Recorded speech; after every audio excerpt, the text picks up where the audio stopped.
Hello friends. Welcome to our channel. Today, we're going to take a look at another horrible case with you, the case of Luz María López. Luz María López was born on March 17, 1995, in San Cristobal Verapaz, a small town, to a modest family of A. Morales and Brian López. She was the youngest of two children, with an older brother named Omar. In infancy, Luz María faced a life-threatening intestinal obstruction that required a complex operation. Despite the doctor's uncertainty, her mother's prayers and faith in her recovery paid off, and the surgery was successful. Fortunately, the early surgery did not affect her development. During her school years, Luz María was an active and well-rounded student. She participated in gymnastics, athletics, and classical dance, and was a people person who easily made friends. She also excelled academically, particularly in the humanities.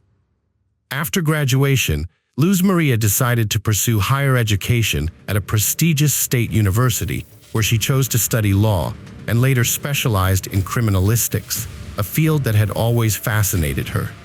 When Luz María was a student, she accompanied her mother to a car dealership in Coban, the capital of Alta Verapaz, to buy a motorcycle as a 25th birthday gift for her older brother.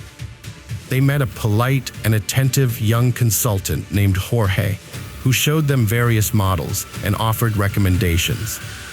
Although Luz María and her mother chose a model, they decided to think it over and consult with the rest of the family before making a decision.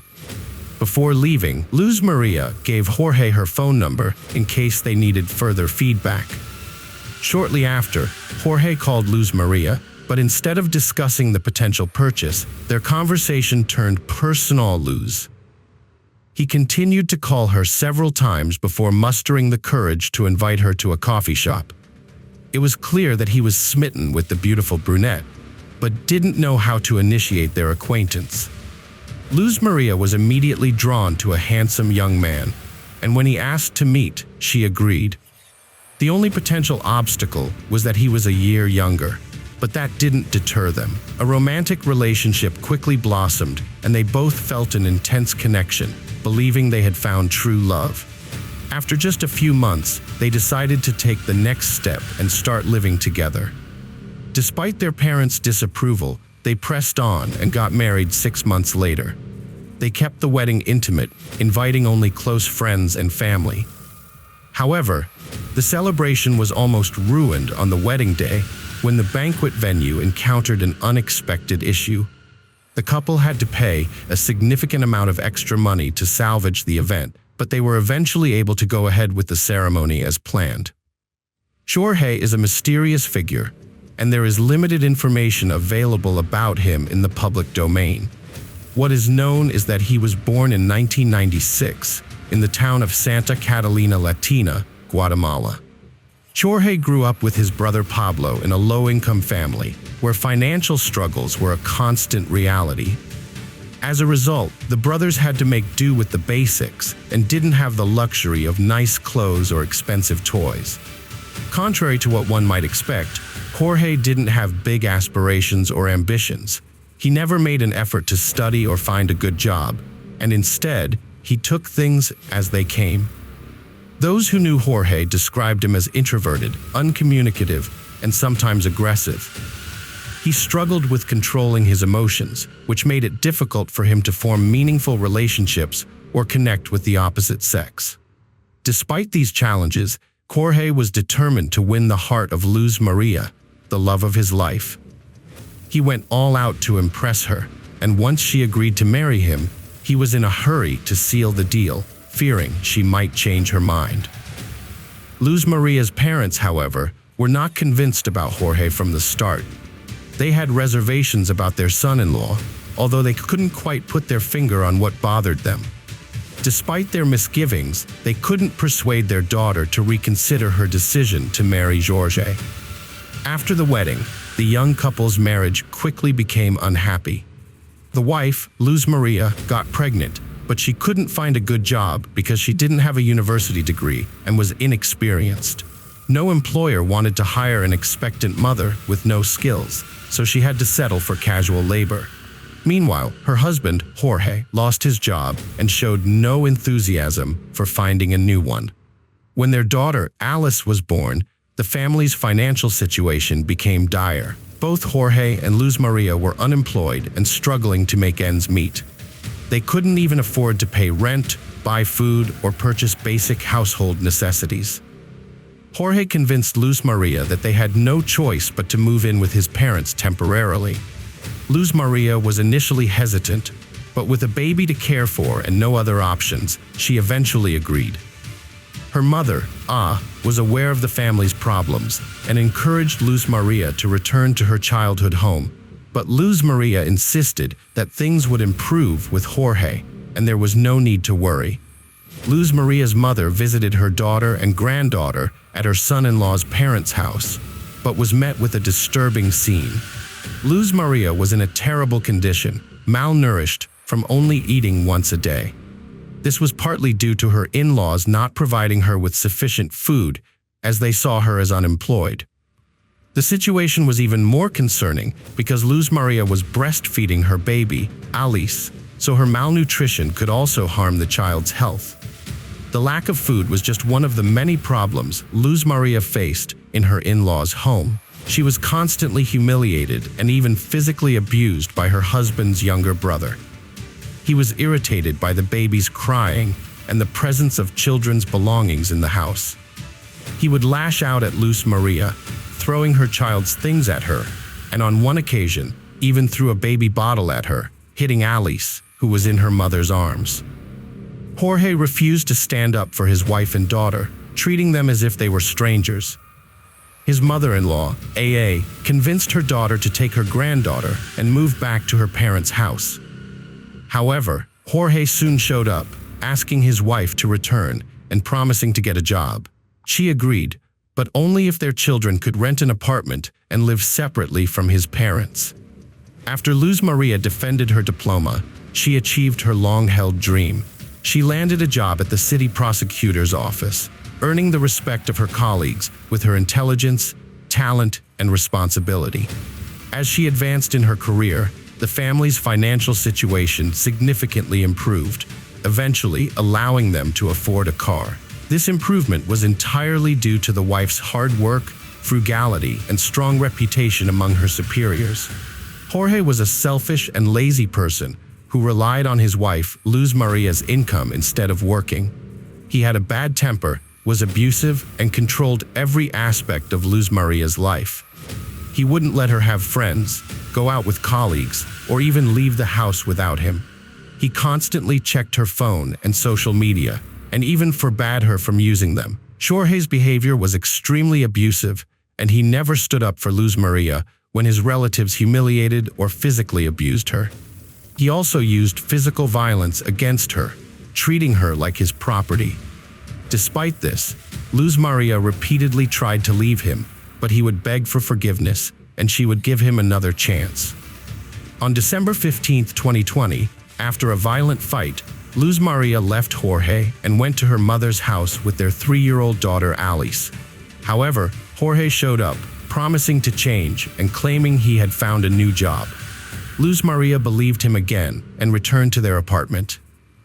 In mid-January 2021, Luz María called her mother, complaining about Jorge's broken promises and theft, which had left them in a desperate situation.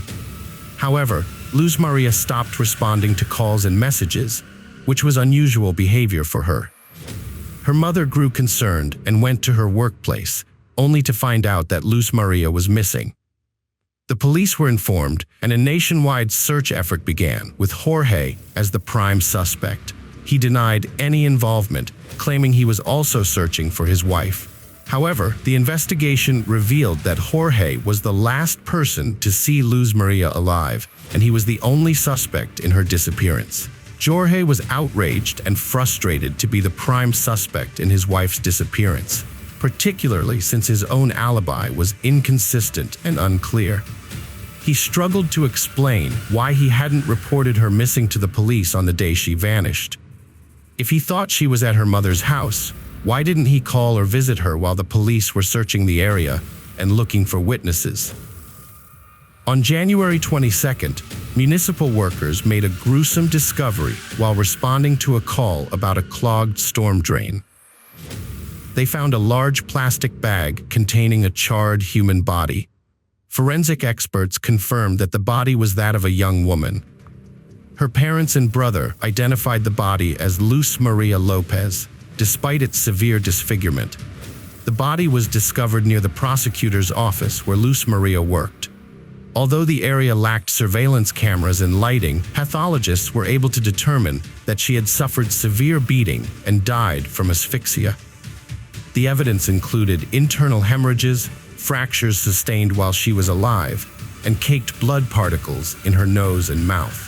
The investigation revealed that Luz María's husband, Jorge, was the prime suspect. A disturbing audio recording, sent anonymously by a neighbor, captured a brutal argument between the couple. The recording revealed Luz María's desperate screams and cries for help, as well as faint sobs in the background. Unfortunately, the neighbor who made the recording did not call the police or check on the source of the screams. Luz María's mother believes that if the neighbor had acted immediately, her daughter might still be alive. The recording was included in the case files, and Luz María's mother gave a powerful interview urging citizens to report incidents of domestic violence to the police rather than simply recording or filming them. Thousands of people protested across the country, demanding justice for Luz María. Although Jorge was arrested, he maintained his innocence, claiming he drove his wife to work on the day she vanished. However, security footage showed their car heading towards her workplace, but the tinted windows made it impossible to determine how many people were inside. At the couple's rented home, investigators found washed-out blood traces and drag marks, indicating that the brutal crime likely occurred there. This suspicion was strengthened by the discovery of microscopic fragments of burnt flesh in the trunk of the family car. A recent purchase by the couple, a double orthopedic mattress, caught the investigators' attention. Specifically, it was the dense polyethylene wrapping around the mattress that was significant. Comparative analysis revealed that Jorge had used this wrapping to conceal his wife's burnt remains. Several neighbors reported hearing Jorge threaten and insult his wife just days before her sudden disappearance. They recalled him shouting that he would kill her if she left him, and that he would hide her body where no one could find it. Based on the evidence collected by expert criminologists and witness testimonies, the investigation has reconstructed the horrific events of the crime.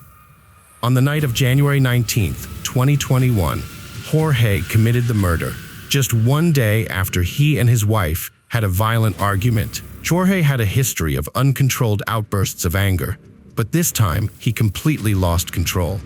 He brutally beat his wife, causing her to scream for help. The neighbors heard her cries but failed to call the police. During the beating, Jorge broke his wife's nose and inflicted a severe head injury. Afterwards, he strangled her with his bare hands and attempted to dispose of the body. To do so, he dragged her into the backyard, poured campfire liquid on her, and set her on fire.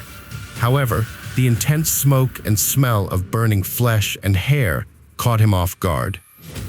The most disturbing aspect of the crime is that Jorge committed these atrocities in front of their 3.5-year-old daughter.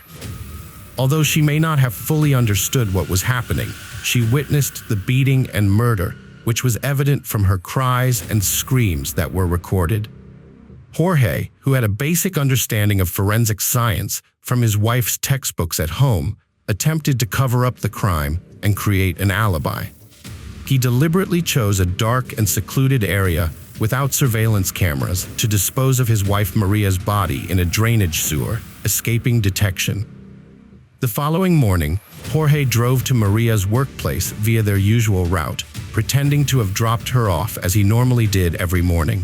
Then, he began fabricating a search for his wife, contacting her co-workers, friends, and family. During the trial, Jorge's lawyers employed stall tactics to delay proceedings and discredit the investigation.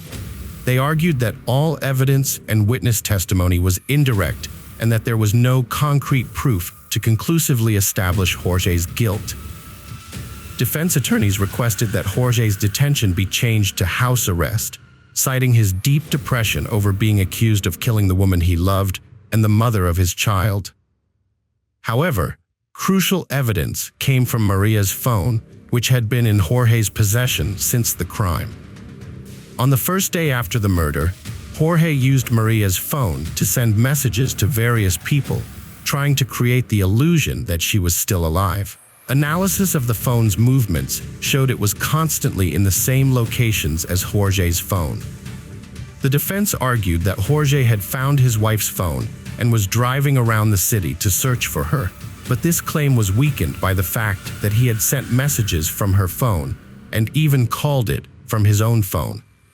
Further evidence of Jorge's guilt included the bruises and scratches on his body, documented by experts in photos, which suggested that the victim had put up a struggle. A notable scratch on his neck was particularly telling.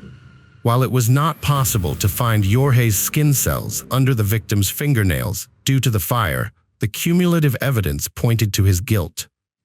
The prosecutor sought the maximum punishment for the defendant despite several contentious issues in the case. However, the court proceedings were frequently delayed. In October 2022, the defendant was finally convicted of brutally murdering his wife. He received a 50-year prison sentence, still maintaining his innocence. Custody of their young daughter, Alice, was awarded to her maternal grandparents. They expressed that caring for their granddaughter has now become the main purpose of their lives. Welcome to my channel. Today we're going to take a look at another horrible case with you. This harrowing tale unfolded in North America, with Mexico City as its backdrop. The central figure in this story is Alejandra Lafuente, a resident of Mexico City. Alejandra is described as having striking brunette hair with bright brown eyes that highlight her thick, black lashes. She had a fit and athletic build, which she diligently maintained through fitness routines, yoga, and breathing exercises. Alejandra took great pride in her appearance and loved self-care rituals. Frequent visits to beauty salons, massage sessions, and spas showcased her commitment to personal upkeep. During warm weather, she could be found lounging on the beach while engaging in scientific work. On cloudy days, she often visited tanning salons. It's safe to say that Alejandra had a strong sense of self-love and viewed herself as an epitome of feminine beauty. Career-wise, Alejandra also exhibited ambition and determination not to lag behind others' successes. Her father is Dr. Alberto Dente, an esteemed psychiatrist well known for his research into mental illnesses such as schizophrenia and manic disorders. Notably revered for both his scientific contributions and experiments with patients, which many view as groundbreaking, Dr. Dente's achievements set high standards for Alejandra, who aspired to attain similar levels of success. She pursued a similar path as her father. To achieve this, she enrolled at one of the top universities for psychiatry and graduated with honors. Her perseverance, resourcefulness, and extraordinary intelligence, along with her father's connections, greatly assisted her in writing and defending her thesis on manic syndrome.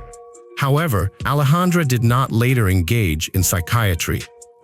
She became drawn to the field of psychotherapy instead.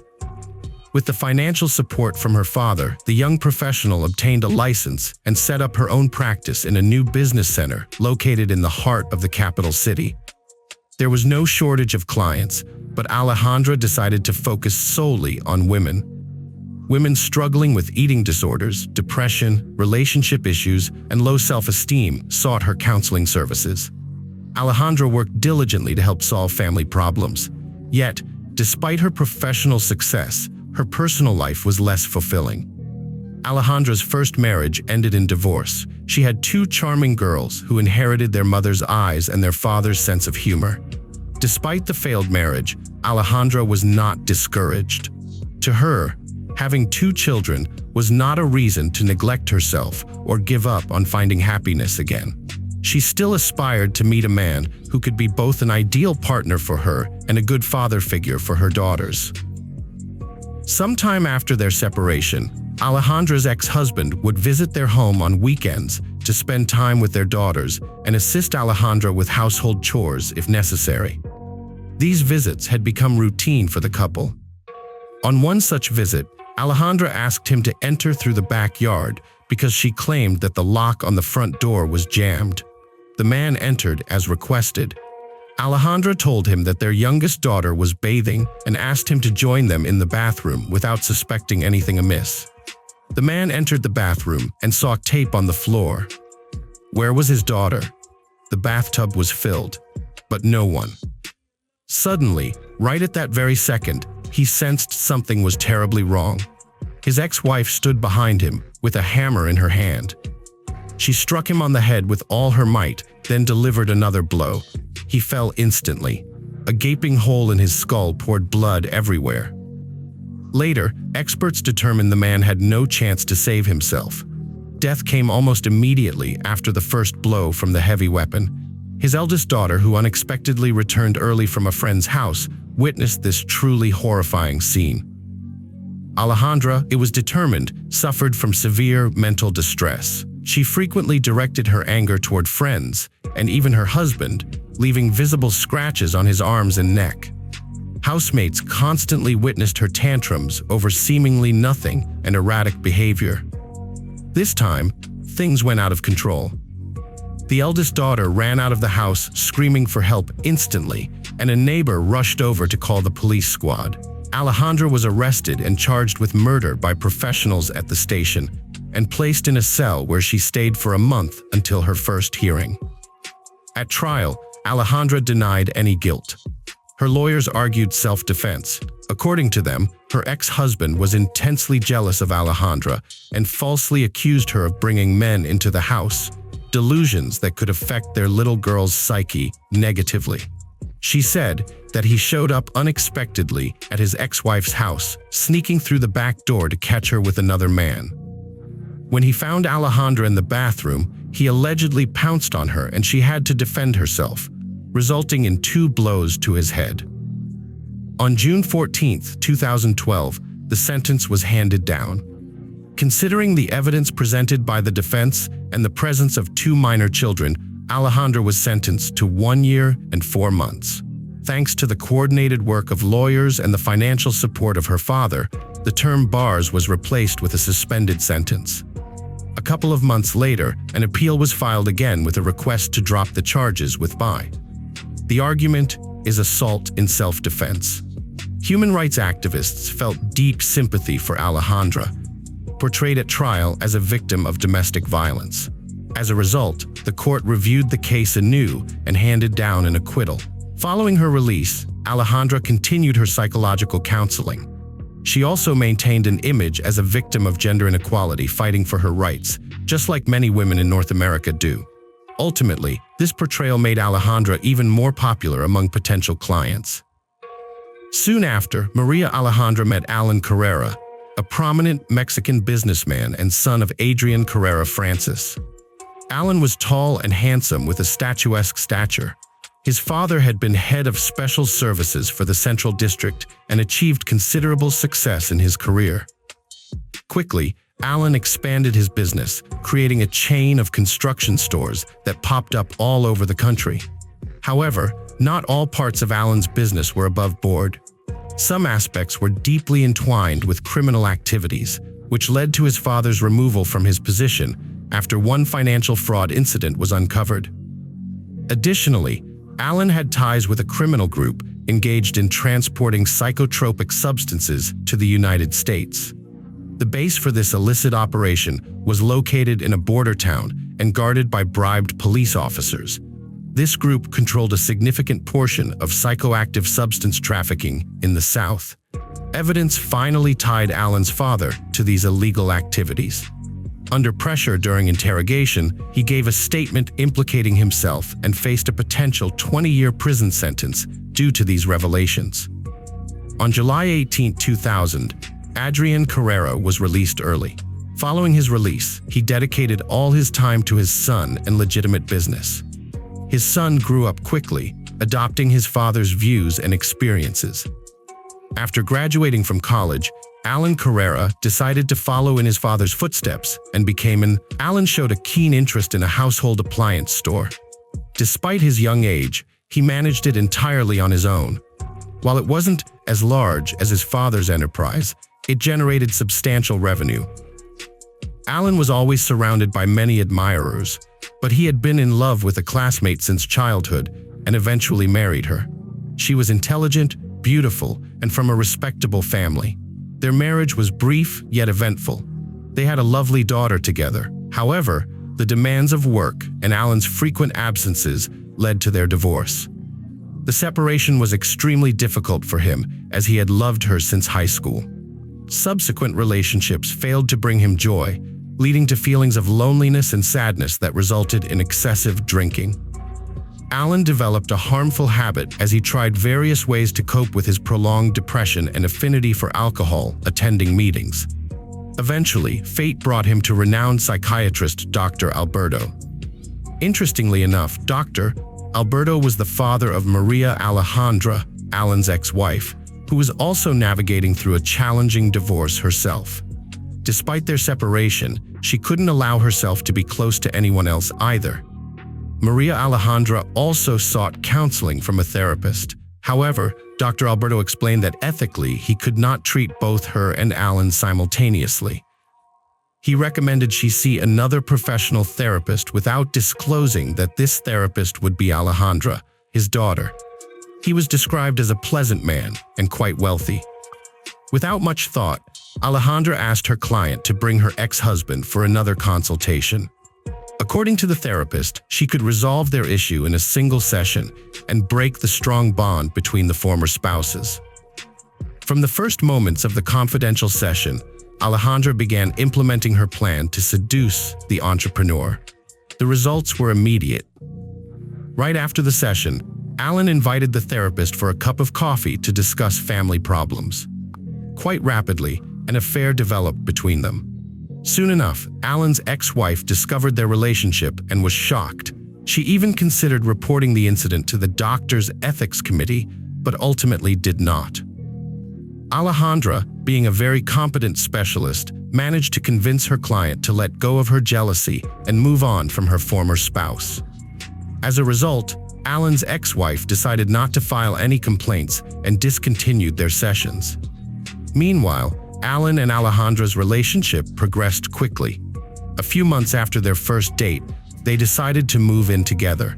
2 months later, they decided to formalize their relationship. However, Alan had no inkling of his fiancée's hidden secrets or the reasons behind her divorce from her ex-husband. In April 2014, Alan decided to visit his parents over a weekend and used the opportunity to talk about his beloved and their upcoming wedding. Alan's parents were extremely surprised by this news so late in the process. They had never heard of Alejandra before, which struck them as very unusual. A week after meeting with his parents, Alan and Alejandra registered their marriage. Interestingly though, Alejandra asked her husband not to invite friends and relatives. No invitations were sent out at all. The wedding was intended to be modest due to budget constraints, which did not permit inviting everyone they would have liked. However, as it turned out later, the bride's father did attend the marriage ceremony. Initially, the young couple's life seemed like a fairy tale, full of happiness and numerous plans and desires. But this didn't last long. Alejandra couldn't conceal her hysterical character, which foreshadowed the horrifying conclusion of this story that no one anticipated. The relationship between the newlyweds began to change dramatically. Alan was a rather secretive person and didn't share details of his personal life with friends. Consequently, little was known about what happened behind their closed doors. Nonetheless, it became evident that their former relationship had developed significant cracks, and the couple no longer appeared as happy as they once were. After meeting Alejandra, Alan distanced himself from his family. The final quarrel was the wedding to which his parents were not invited. After this event, they even ceased calling each other. Alan's remaining friends noticed that his spouse grew increasingly nervous and sometimes behaved inadequately, quickly losing her temper. Following a few such incidents, Alan felt deeply ashamed and decided to minimize joint meetings. Quarrels in the family occurred daily and were almost always unfounded. One evening, according to her own testimony, Alejandra decided to go through her husband's cell phone and discovered correspondences with several women containing inappropriate content. Understandably, it was impossible for her to ignore such things. Alejandra reported in court that her husband beat her, insulted her, and humiliated her in every possible way. When she discovered his infidelity as well, saving the marriage seemed pointless. For reasons unknown, Alejandra did not pursue traditional methods of psychotherapy to try and salvage the relationship. Instead, consumed by thoughts of her husband's cheating, she resolved to deal with Alan using a method already familiar to her. Once she made this decision, all her attention focused on devising a perfect murder plan. While Alan went about his regular, measured routine, he remained oblivious to the looming events. He communicated infrequently with his family. However, he couldn't ignore the annual feast celebrating his grandfather's birthday. As expected, Alan attended the event. Nevertheless, his parents made it clear that his wife wasn't welcome in their home. This situation upset Alejandra and worsened the couple's relationship. On October 31, 2014, Alan's phone last sent a text confirming he had arrived home safely after the party. From that moment on, his absence extended to his work too. This was highly unusual because Alan was known for his dedication to work. He hadn't missed work before, especially with an important store launch approaching where his presence was crucial. The cause of this sudden disappearance lay in Alejandra's horrifying plan executed after Alan's return from the celebration. Following a fierce argument, she spiked his milk with a powerful sleeping pill before suffocating him with a pillow. Alejandra watched as Alan struggled unsuccessfully to remove the pillow and catch his breath.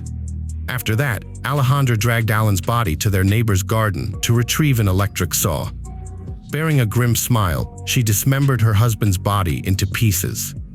She then bagged the remains and ensured no identifying features remained by removing fingers and teeth. It was these details that would help the investigation in identifying the individual if the body was discovered. Alejandra packed all the bags into suitcases to transport the corpse out of the house without drawing suspicion. However, she did not succeed. As dawn approached, Alejandra could not leave the house with the suitcase unnoticed. An elderly neighbor who suffered from insomnia watched her from her window. She found the young woman's early departure and strange behavior. Additionally, for some reason, Alejandra's husband did not help lift the heavier suitcases, which added to her strange behavior as she continually looked around. At dawn, Alejandra returned home, which further surprised the vigilant neighbor.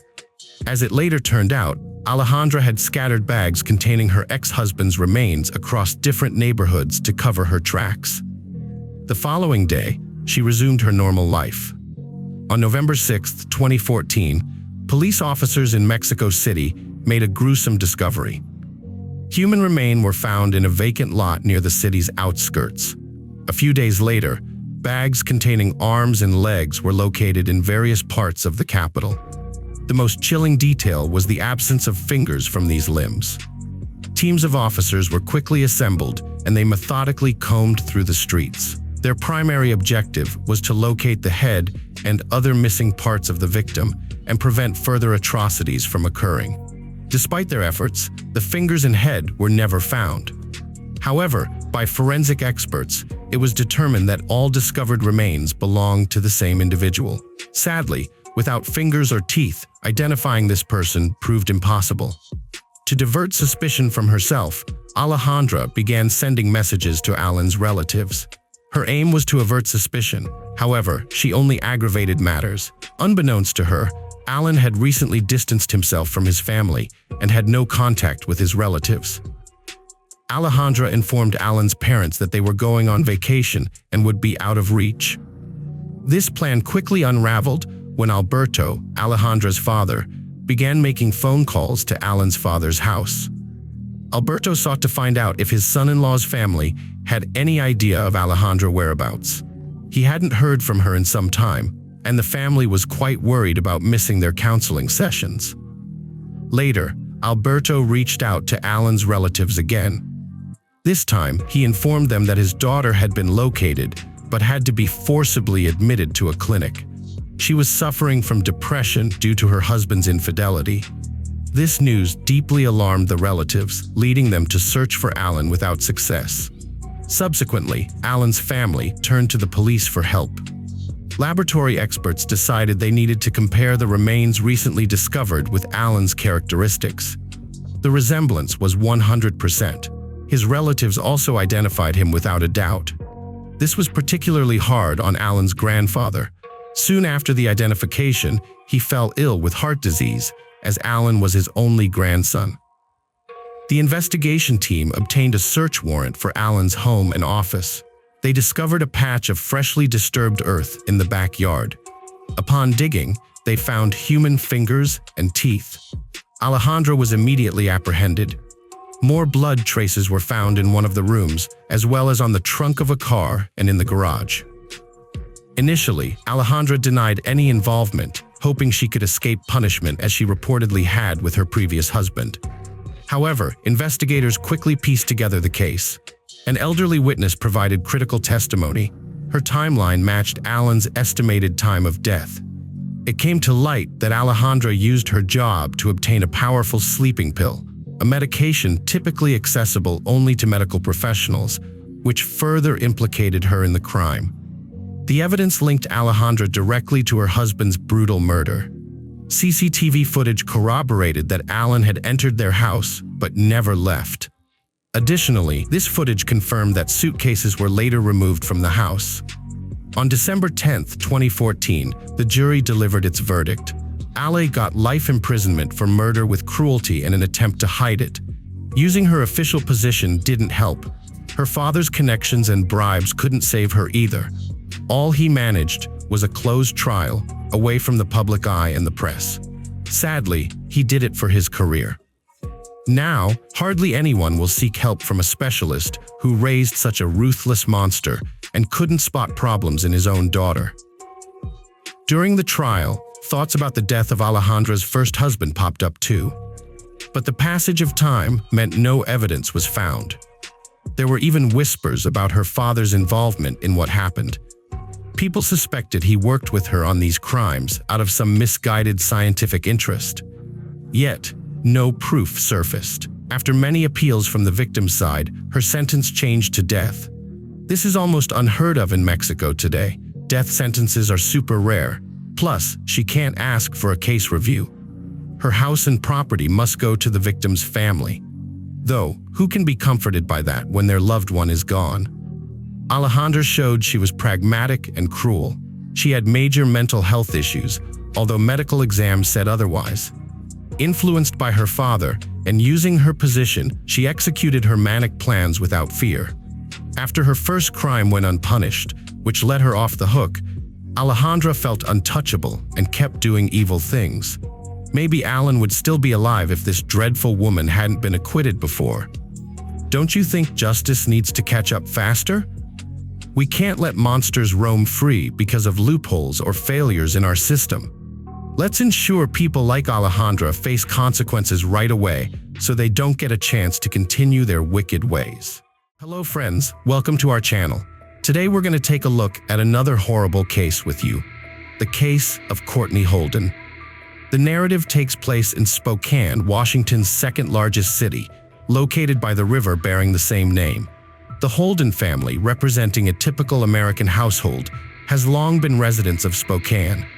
Judy and John Holden had 2 daughters and an adopted son named Joshua. The adult daughters had moved out and lived independently for some time. However, their son Joshua remained with his parents. Joshua, a young man often described as large, melancholic, and perpetually gloomy, hadn't managed to start his own family and thus continued living in his parental home. The care provided by this family to children was unconventional. It began and ended merely with providing shelter. Judy and John did not spoil their foster children with attention or care. All foster children adhered to a strict schedule and were punished for any misdeeds. Judy's educational background and her own children's successful led guardianship authorities to trust them initially to place children under their foster care and eventually agree on adoption. The Holden family's desire for financial stability greatly influenced their decision to take more than 1 or 2 children under their wing, thereby shaping their unique form of childcare within this professional setting. On a certain day, a sweet 4-year-old girl named Courtney Corin joined the Holden family. Born on February 28, 1992, she found herself in a shelter by age 2. Life there was not joyful, as for many children. Each new day in the orphanage began with a prayer. Children of various ages dreamily prayed for a mom and dad. One joyful day, Courtney's wish came true. Courtney moved to Spokane, and at just 4 years old, first stepped into the Holden home. She started living with Joshua and several other foster children. Yet, when the door closed behind her, her dreams of a caring family remained just that, dreams. If life in the shelter had seemed sad and joyless to Courtney, it turned into a real nightmare at the Holdens. From early childhood, she was forced to do all kinds of housework. Cleaning the entire house and washing dishes after every meal became routine. Any mistake led to punishment. It was especially surprising how differently the Holdens treated the other foster children. They were much kinder, and no one understood their harshness toward Courtney. Judy Holden was considerably older by then, and Courtney was the last child they took from the orphanage. Perhaps this masked an inexplicable malice toward her. Courtney couldn't step outside without permission. Visitors often heard Judy and Joshua mistreating her, calling her Cinderella, as if she were a fairy tale character enslaved by evil sisters and stepmother. Despite this oppressive environment, Courtney remained responsive over the years, but got used to harsh conditions. She feared her foster mother while Joshua instilled terror merely with his presence. He forbade her from socializing with peers and deprived her of modern conveniences such as a mobile phone. This paints a dark picture of Courtney's upbringing in an environment where care should have blossomed, but instead turned to confinement and distress for this young girl. She seldom left the house without necessity and permission. Enjoying a breath of fresh air or chatting with neighbors was something she only did when the house empty. Over time, as she matured into adulthood, she grew accustomed to this lifestyle. She did not become resentful. Instead, she always treated her foster parents with respect, knowing no other life and having no concept of a typical family. Courtney gained a bit of freedom when Joshua, through irreconcilable differences with their parents, moved to his sister's place for an extended period. For Courtney, this was the happiest time of her life, as she finally experienced a taste of freedom. She could freely leave the house, stroll around, and meet peers. Time passed. Courtney completed school and fell in love for the first time. Michael became a noteworthy partner for her. She felt care and attention from him that she had never received from anyone else. After each meeting, Courtney felt like she was on cloud 9. Their relationship continued until 2011, when they had a son together. Michael desperately pleaded with his beloved to move in with him and live as a full family. However, for some unknown reason, the young mother refused him and did not move out, continuing instead to reside in Holden's house, which she despised immensely. This decision also marked the end of her romantic relationship with Michael. By that time, the Holden house had become nearly empty as the foster children had grown up and moved out. John Holden, Courtney's foster father, had passed away. For a considerable period thereafter, she lived only with her foster mother, Judy, and her child. Michael was allowed to visit his son, only with Judy's permission. In the period following Courtney's brother Joshua's absence after their father's death in 2014, Joshua returned home and began fiercely terrorizing the family environment. He installed numerous surveillance cameras around their home on Hero Avenue, about a block from Rogers Middle School in Northeast Spokane. Signs bearing, "Smile, you're on camera," were scattered all over the yard, with multiple cameras pointing in different directions. The presence of these surveillance measures made Courtney anxious again, as it implied hostile repercussions from Joshua if she ventured outside. Courtney's life became intolerable once more around 2015 when she confided in a neighbor that she wasn't allowed to have a mobile phone or manage social media accounts or communicate with anyone outside. Courtney's family couldn't drive a car or even leave the house without Joshua's permission. Joshua Holden was so embittered by the birth of her child that he forced her to cease all contact with her son's father. Courtney complied silently. Neighbors began to notice bruises on Courtney's face and arms. When asked about these injuries, she admitted candidly that Joshua hit her. Concerned neighbors wondered why Courtney tolerated such treatment and tried in various ways to help her. They contacted the police to draw attention to her plight, but the Holdens quashed each case because Courtney never openly admitted she was under family terror from her brother. Eventually, Courtney was stripped of the privilege of speaking with neighbors. Since then, they only saw her outside during the evenings, as she wasn't allowed out during day. Again, she silently obeyed. No one knew Joshua like Courtney did. He was tall, large, overweight, and possessed enormous physical strength. His friends described him as paranoid, cruel, and unpredictable in nature. He once bragged publicly about his ability to end life easily and dispose of a body without difficulty. Joshua had a notable criminal record. In 2005, he was charged with assault and harassment, but was released due to a lack of evidence and the victim's unwillingness to cooperate with the police. He was also suspected of an assault and misconduct against a woman in 2003 when the perpetrator couldn't be identified.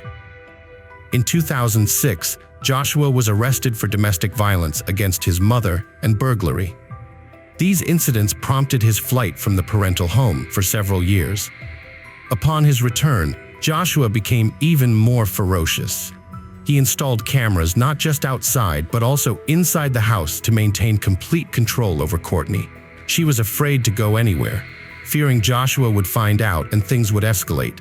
One person communicated with Courtney daily through Facebook until Joshua discovered she had an account. "I have to go. I must leave. Josh is coming," she said in her last message nearly years ago. Then her went dark permanently. The dynamics within the Holden household were described by family acquaintances as peculiar. Those familiar with the family were puzzled as to why Courtney's child referred to Judy as mom and Joshua as dad, while his biological mother was addressed strictly by her first name. This led some to speculate that perhaps Joshua was indeed the child's father. Neighbors and acquaintances condemned the Holdens for their unusual lifestyle and antisocial behavior, opting to steer clear of their home. In August 2018, following yet another dispute, Courtney hastily packed her belongings into a suitcase and ran out onto the street. An irate Judy shouted after her, "Come back home," to which Courtney replied, "I won't stay here anymore." Moments later, an enraged Joshua, standing over 6 feet tall and weighing 300 pounds, forcefully lifted 160-pound Courtney and carried her back into the house. Judy slammed the door shut. According to a neighbor who witnessed this altercation, she couldn't resist. This was the last time this neighbor saw Courtney. It took almost 2 years before neighbors and acquaintances began to worry about her disappearance. In October 2019, a year and a half after she vanished, concern for Courtney Holden's whereabouts came from her father and his current girlfriend. They hadn't seen Courtney for almost 2 years, and the father was eager to see his child. He filed a missing person report with the police on October 24th. The police, armed with a search warrant, went to the Holden residence and were surprised to find Courtney indeed not there. Neither Joshua nor Judy was willing to cooperate with authorities. Courtney's stepmother allowed detectives to peek into her room, but then asked them to leave the house as soon as possible. Search dogs were even brought in, but yielded no results. The Holdens claimed that Courtney had abandoned her son and ran away. However, they couldn't explain who continued cashing the Social Security benefits deposited into her account or who was using the electronic food stamps. On the same day authorities searched the Holden home, Judy and Joshua withdrew the remaining $600 from Courtney's bank account. The next day, a curious coincidence occurred. An unknown woman claiming to be Courtney called the National Center for Criminal Information in America. She stated she was safe and didn't want to be searched for. However, police traced the call and identified the caller as one of Courtney's stepsisters. Joshua and Judy later provided multiple contradictory stories about Courtney's disappearance. At one point, they claimed she ran away with a truck driver. In another version, she had left with a secret lover unknown to everyone else. The inconsistency and variation in their accounts made them obvious suspects. Their behavior appeared suspicious and indicated they were hiding something significant. By the end of October 2019, Joshua and Judy fled Spokane. This hasty departure only reinforced detectives' suspicions regarding their involvement in Courtney's disappearance. Authorities eventually tracked them down in Texas at the home of one of Judy's adopted daughters. In Texas, officials charged them with cashing benefits intended for Courtney and with identity theft, permitting their arrest and detention in a Texas jail. Initially intended as a welfare check by the Spokane Police Department in early October, Courtney's case quickly escalated into a missing person investigation handled by major crimes detective Randy Lesser. Detective Lesser discussed the investigation with the Spokesman Review following the public release of his search warrants filed in Spokane County Superior Court. This report on Courtney's disappearance is based on police interviews and court records. Courtney was officially declared missing shortly afterward. Alerts were disseminated nationwide, and several news broadcasts highlighted her case, triggering an extensive search operation. Despite visits from patrol officers and detectives for various reasons, Joshua and Judy consistently refused to cooperate with the investigation, a highly unusual response in welfare checks and missing person cases. On the day Courtney was declared missing, a woman claiming to be her called Crime Check to say she was fine. The police dispatcher also spoke with the woman claiming to be Courtney. Later, it was discovered that it was actually Courtney's sister who did not reveal why she had impersonated her, presumably to deflect suspicion from Judy and halt the search efforts. "I'm concerned that she might potentially be deceased," Lesser said in an interview with the spokesman.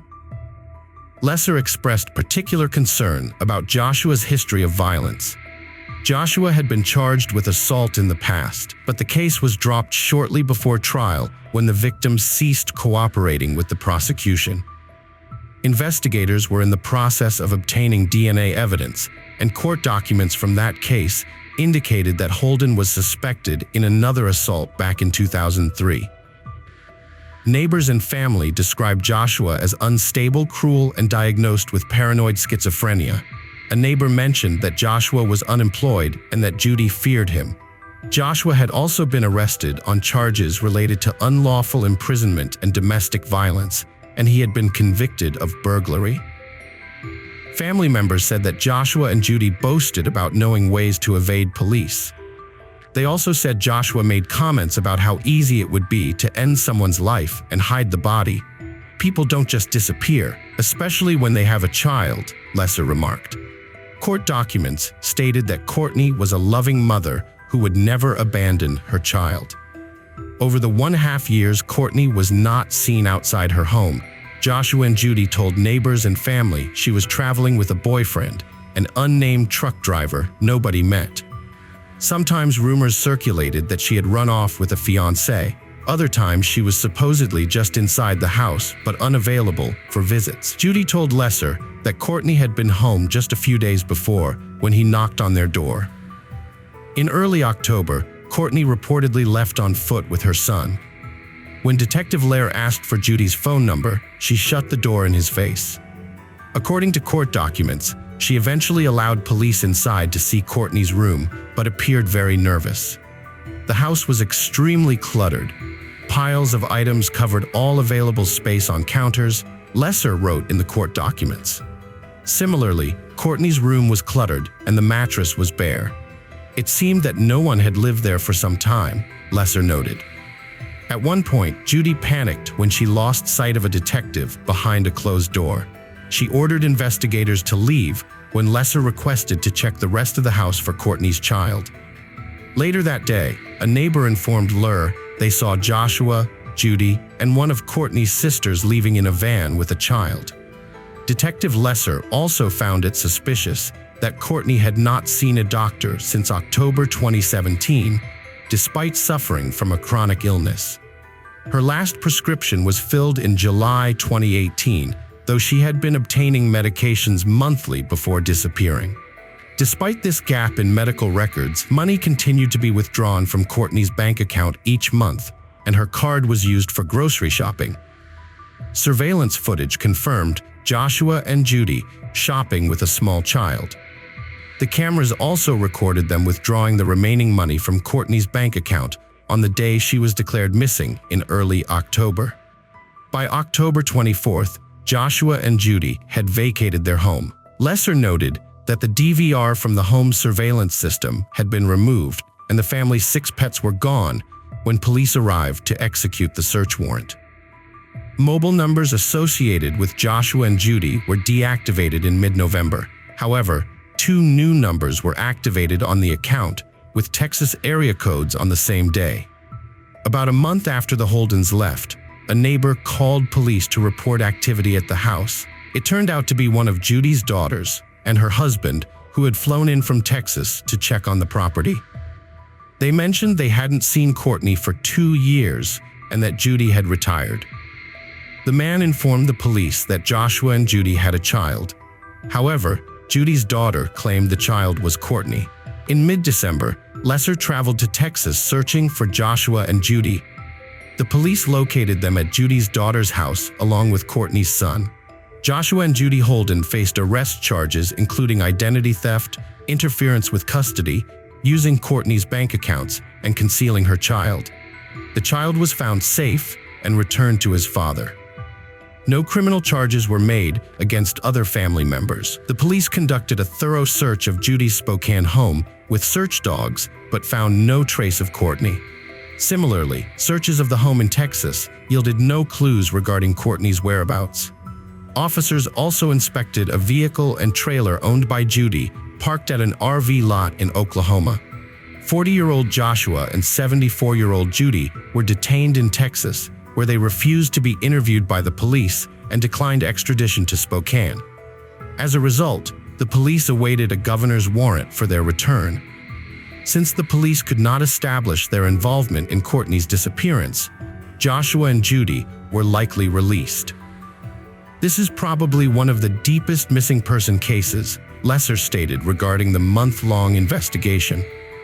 Despite claiming no involvement in Courtney's disappearance, police believe she is likely deceased, but remain unable to prove it. Although Judy and Joshua have been charged with various offenses, they have not been charged with anything directly related to Courtney's disappearance. Nonetheless, many still believe they know what happened to her. In addition to Joshua's known aggressive behavior, he also stated he could end someone's life and successfully hide the body from the police. Investigators believe Courtney is deceased, but they have not made any arrests related to her case yet. Summing up today's story, it's heartbreakingly clear that Courtney was unfortunate to become part of the Holden family. This young girl, who dreamed of family and love, lacked the courage to stand up for herself. She wholeheartedly believed that even these people who yelled at her, mistreated her, and forced her to work for them were her family. But should one really need to defend themselves from their own family? It's a profound regret that the bold claims made by Joshua Holden in public about being able to end a life and hide a body cannot be used as evidence of his involvement in Courtney's disappearance. Especially since after that fateful evening, when he forcefully took her back into the house, she was never seen again. No one knows what she had to endure in those dreadful moments and what atrocities were committed behind closed doors by these monsters who called themselves parents. There are countless ways to discreetly dispose of a body using various chemicals that neither experts can identify nor police dogs can detect. This suggests that if Courtney was harmed that evening, her spirit still lingers in the Holden estate, where she sought a family but found her demise instead. Her young son was removed from the Holden household and placed under the care of his father, where he remains to this day. Courtney Holden is still listed as missing. If you have any information that could aid the investigation, please contact the Spokane Police Department. Hello friends, welcome to our channel. Today we're going to take a look at another horrible case with you, the case of Michael Van Eck. The city of Welcome gained widespread attention due to a grievous crime that occurred there in 2011. When the criminals were identified, the prosecution was baffled. This notorious case became the 10th in the history of international criminal activity.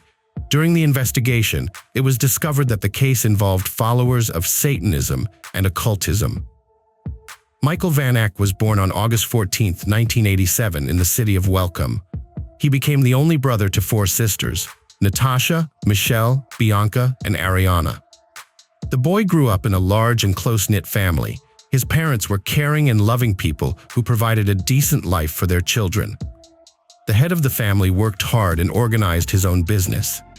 The mother created a favorable atmosphere in the home for the growth and development of the younger generation. Michael was sociable and kind, and showed diligence in school and sports. He even earned a black belt in karate, which he was very proud of. This gave him confidence and resilience. After finishing school, the young man trained as an electrician. This in-demand profession opened the doors to good earnings and promising work. The young man worked at mine number 4 of the Beatrix mine in the small town of Thunison. He did not stop there and continued his education to become an engineer. In 2011, Michael signed up on a dating site. He did this to distract himself from a breakup and to meet new people. It appeared that fortune was on his side. One day, among the many photos and profiles, the lonely young man became interested in the profile of a sweet and smiling girl. As they corresponded, the young man discovered that their interests aligned. Like him, she disliked noisy parties and drunken gatherings, and sought true love and a strong family. Michael was pleasantly surprised to find a suitable match on the internet, especially since he still lived with his parents. He shared his joys and concerns with his mother on April 2nd. The son boasted to her that he was going on a date, and he prepared thoroughly for it to please the girl. He withdrew his first paycheck of 8,000 rand from his card. The only thing that troubled the young man was the unusual place his friend chose for their first meeting. It was the city cemetery. Apparently not to worry his parents, he kept quiet about it. Around 9 p.m. that same day, Michael said goodbye to his family and left the house. He headed to the designated place in a silver Peugeot 2007, a gift from his parents for his coming of age, as tradition demanded. The girl was a little late, but her appearance was impressive. The stranger from the internet arrived in a pristine white dress and smiled. The conversation was relaxed, after which she suggested continuing the evening further and invited the young man to a distant part of the cemetery. There, a meadow awaited them with a spread blanket. On it lay a basket of fruits and wine. After the young people had a glass each, the beautiful companion kissed a stunned Michael. Suddenly, the pleasant feeling of the kiss turned to pain and horror. The unsuspecting young man became part of a sinister plan, since the innocent appearance of his pen pal did not match her inner world. Shanae Van Heerden was born in 1991 during a crisis period for her parents. When her mother found out she was pregnant, the couple decided to delay their divorce and give their relationship another chance. However, their attempts to reconcile and improve their life together were unsuccessful. The family environment only worsened. Her mother openly disliked the little girl, seeing her as a tie to her husband. After the divorce, she took the children and moved away from her former husband. However, the failed marriage was not the main reason for her coldness. She continued to lack love and attention towards her children even after the relationship ended. All 3 children felt lonely and misunderstood, but Shanae suffered the most. She grew up withdrawn and sullen. From an early age, she exhibited psychological issues. She talked about death and drew incomprehensible pictures. Eventually, the little girl developed an imaginary friend named Azazel. Concerned about their daughter's behavior, her grandparents thought she was possessed. Thus, they decided to take her to church, where she underwent an exorcism ritual. According to a witness, her body convulsed during the prayers. In reality, Shanae was scared of crowds and clearly frightened by the ordeal. The shock could have triggered an epileptic seizure. The traumatic event deeply impacted the young girl's memory, causing her to develop a fear of the dark. Additionally, her mother once told her that toys come to life at night, which led the frightened daughter to tape her doll's eyes shut and tie their bodies with shoelaces. As she grew older, her mental condition worsened. At age 10, she nearly harmed a houseguest with a knife while visiting her father. Only after this incident did they seek psychiatric help for Shanae. Following a specialist's evaluation, she was prescribed sedatives. The medication had a positive effect on her mood and well-being. She became calmer and more friendly. During a remission period, her father spent more time with his daughter. He often picked her up from school and took her hunting with him. By sharing his hobby, he aimed to give her the attention she lacked. The unstable teenager enjoyed her father's activity. She later confessed that she found pleasure in butchering carcasses and skinning animals. This led her to bring home dead animals, starting with rats and birds, and eventually progressing to cats and dogs. She enjoyed cutting flesh and occasionally inflicted injuries on herself. During an investigation, her sister revealed that at age 12, Shanae befriended an older man who introduced her to forbidden substances and took advantage of her condition. Her sisters did not inform their parents, but Shanae ended the destructive relationship. This experience undoubtedly had a negative impact on her troubled psyche. At age 15, her mother moved to New Zealand, where she met another man and stayed with him. Over time, she never returned for her children. They remained with their father and stepmother, who tried their best to provide for the children, though they did not fully understand the severity of the youngest daughter's issues. Her behavior was largely attributed to adolescence. The situation worsened a year later when Shanae became involved with a 22-year-old young man interested in Satanism, occultism, and voodoo cults. The boyfriend became a real mentor to the impressionable young woman, but he was cruel in character, often suppressing and demeaning her. Nonetheless, a supportive family environment and psychotherapy yielded positive results. By her 17th birthday, Shanae's life began to improve. She broke off dangerous connections, graduated from high school, and enrolled in college, where she studied art and graphic design. After Shanae lost interest in Satanism and stopped using forbidden substances, her emotional state improved. She excelled in her studies and secured a job in her field. At her new job, Shanae found support not only from her colleagues, but also from management. It turned out she had a real talent for visual arts, which brought her respect and recognition in her professional field. At the same time, she started dating a man named Warren. To outsiders, her life appeared completely normal. Her family and close friends did not discuss her past, hoping that the difficult times were behind her. However, what was happening in her soul was hard to say. Perhaps her inner demons were merely lying dormant. Her father was the happiest for Shanae. He hoped that she had finally matured and would soon marry. However, his expectations were not met. The obstacle emerged from an unexpected source. Warren had a friend named Roy, who considered himself highly sensitive. Despite Shanae's sweet and friendly demeanor, he sensed something repellent and malevolent in her. Yet Roy's words were not taken seriously, as her outward appearance did not match his perceptions. One day, he pulled her aside and asked, "Who is Norman?" Each time he saw her, this name popped into the clairvoyant's mind. The young man thought she might not be faithful to his friend, so he decided to ask her directly. In response, Shanae unexpectedly spat in his face and demanded he stop bothering her with foolish questions. It later became known that Norman was the second name of Zazzle, her imaginary childhood friend.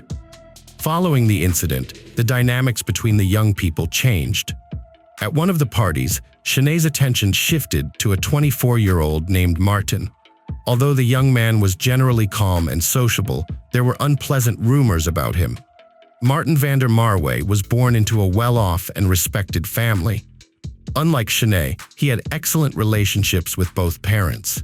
As a child, he was smart and well-mannered, performing well academically. However, it turned out that since the age of 6, he had been suffering from a mental illness. Around that time, he began experiencing hallucinations. His parents recounted that, according to their son, a certain entity appeared to him, convincing the boy that he was endowed with incredible strength. Martin believed this and felt special. Gradually, his mental condition worsened and his behavior changed due to problems at school and home. At the age of 14, Vander Marway was hospitalized in a psychiatric facility where he was diagnosed with schizophrenia. Unfortunately, conventional treatment did not help. Since the family was financially secure, his parents dedicated all their efforts to finding effective medications. Thanks to the efforts of both family and doctors, the necessary drugs were eventually found. With these, nearly all deviations were controlled, except for sporadic outbursts of aggression. Martins once witnessed a stray cat being mauled by dogs, which made a deep impression on him. Instead of feeling disgust or pity, he hid the animal's body and watched it. This led him to start torturing animals. He later dropped out of school and began helping his father in the carpentry shop. In the future, Martin dreamed of continuing the family tradition. While working, his condition improved. He no longer wanted to do bad things to animals and take their lives. For this reason, he stopped taking medication.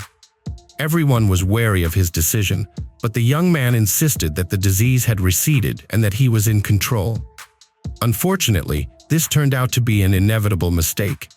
His mental state gradually deteriorated. It was around this time that Martins met Shanae. These unstable young people found each other and began dating. However, outwardly they looked happy, so their parents were happy with their relationship. Of course, neither of them admitted to the problems their children had faced in the past. In the end, their union led to horrifying consequences. At first, the couple was open to the outside world, socializing and attending parties.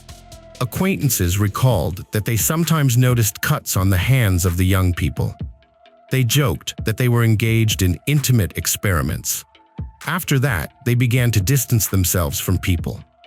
They became interested in Satanism, voodoo cults, and occult practices. They also became interested in infamous serial criminals. In February 2011, Martins posted a picture with Shanae on one of his social media pages. The pair were hugging, and the caption under the photo read, "Killers," with an ambiguous emoji. At the time, no one took their post seriously. Eventually, the young man asked his girlfriend's father for a marriage license. Mr. Van Heron was incredibly happy. Gradually, their sick fantasies turned into a bloodthirsty plan. The crazy couple decided to torture the homeless to death, and they practiced on animals. However, their plan was never realized, as the criminals could not find a suitable victim. Their monstrous plan was waiting for the right moment. The encounter began when Shanae posted her profile on a dating site. Before long, a young man named Michael Van Eck responded. The attractive young man caught the interest of the nefarious couple, and Shanae targeted him for their plans. From the very first messages, the young people started flirting. After a few days of communication, the girls suggested they meet. Michael had been looking forward to this, but he hadn't expected it to come so soon or directly from her. Unfortunately, the somewhat unusual location for their first date didn't raise any alarms for him. Apparently, he was so eager to meet the charming conversationalist from the internet in person that he agreed to the dubious proposal. Shanae and Martin meticulously prepared to bring their wild dream to life. They thought through everything thoroughly: the attire, the means to end a life, and even the setting. Shanae approached the date fully prepared. The long-awaited meeting went exactly as planned for both parties. The victim fell for the bait. An angelic appearance of the girl and a kiss lulled his alertness. This gesture was the agreed-upon signal for Martin. All this time, the man had been hiding behind the tombstones. He approached Michael from behind and struck him with a knife. Unexpectedly for everyone, the young man resisted. The attackers hadn't anticipated this. Noticing that their new acquaintance was putting up a desperate fight, Shanae intervened. Altogether, they inflicted about 30 knife wounds on the unfortunate young man. Ultimately, completely weakened, Michael begged them to end his suffering. Martin slit Michael's throat. After that, the unthinkable began. The perpetrators dragged the body onto the blanket and proceeded with their plan. The couple severed the young man's right and left legs at the knee and decapitated him. The severed parts were placed in bags. They then decided to hide the body at the site. However, they miscalculated one thing. They had no shovels. Thus, they had to dig the earth with their hands and knives. As a result, they could not make the grave deep enough. After burying the body halfway, the perpetrators left with their trophies. Along the way, they used the victim's vehicle. Martins initially took the wheel, but later handed control over to his companion. The surge of adrenaline prevented him from keeping his eyes on the road. Upon arriving home, they stored the bags with body parts in the refrigerator as if they were groceries. After Vander Marway had somewhat recovered, he started Michael's car and drove it to a troubled neighborhood. The criminals hoped the car would be stolen, so he left it unlocked with the keys in the ignition. The next day, a cemetery worker noticed a fresh burial that wasn't there the day before. His dreadful suspicions were confirmed when he stumbled upon bloody traces and torn clothing in the bushes. He then called over his supervisor to examine the grave. What the unintended witnesses found would long remain etched in their memory. Beneath the soil lay a dismembered male body. The authorities were immediately notified of the grim discovery. At the same time, Michael's parents were beside themselves with worry. Since the previous evening, he hadn't responded to calls. Even if it was presumed that he had stayed overnight at his internet girlfriend's place, he should have made contact by now. Instead, Michael's workplace called his parents. The concerned management wanted to understand why he was absent from a crucial site. Simultaneously, the police received a report about a Peugeot 207 found abandoned in a parking lot. Passers-by were alarmed by the bloodstains on the trunk. After running the vehicle through their database, the owner was identified. Detectives also tracked that before its discovery, the car had been at the cemetery for a long time. The local precinct was already aware of an unidentified body found on its grounds. All signs were suspicious. Armed with this information, law enforcement officials went to the residence of Michael Van Eck. Upon arrival, the officers confirmed their suspicions. His parents had been searching for the young man since the previous day. They asked Michael's mother to come to the cemetery, where forensic specialists and search dogs were already at work, desperately trying to locate missing body parts. At the scene, the woman recognized belongings found, and she also identified her son's body by distinctive burn marks he had sustained in childhood. During the autopsy, the medical examination revealed that the young man had suffered numerous knife wounds with clear signs of a struggle. It was also determined that the body had been dismembered post-mortem. At least the perpetrators spared him this agony while he was alive.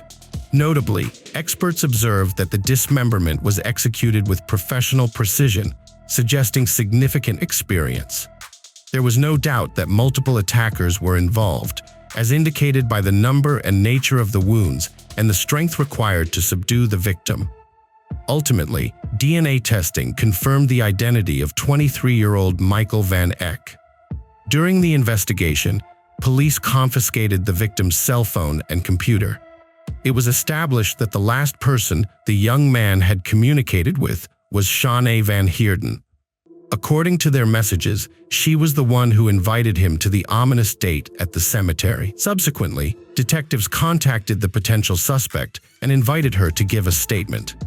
The young woman did not refuse and arrived with her boyfriend, Martins van der Merwe. The couple was interviewed separately. During the questioning, they confessed to being involved in the group Ending of a Life. Upon learning of the incident, the girl's father rushed to the station. He couldn't believe what he was hearing and asked his daughter if she really was involved in the accusations against her. Shawnee calmly confirmed and added that she would willingly do it again. She claimed she had dreamt of this ever since she started hunting with him. The cruel confession of the seemingly sweet girl shocked not only her father, but everyone present. Her boyfriend, Martins, also behaved defiantly as the case gained public attention. He did not hide his pleasure from the public scrutiny and posed for the cameras. It was clear that none of the accused felt remorse for their actions.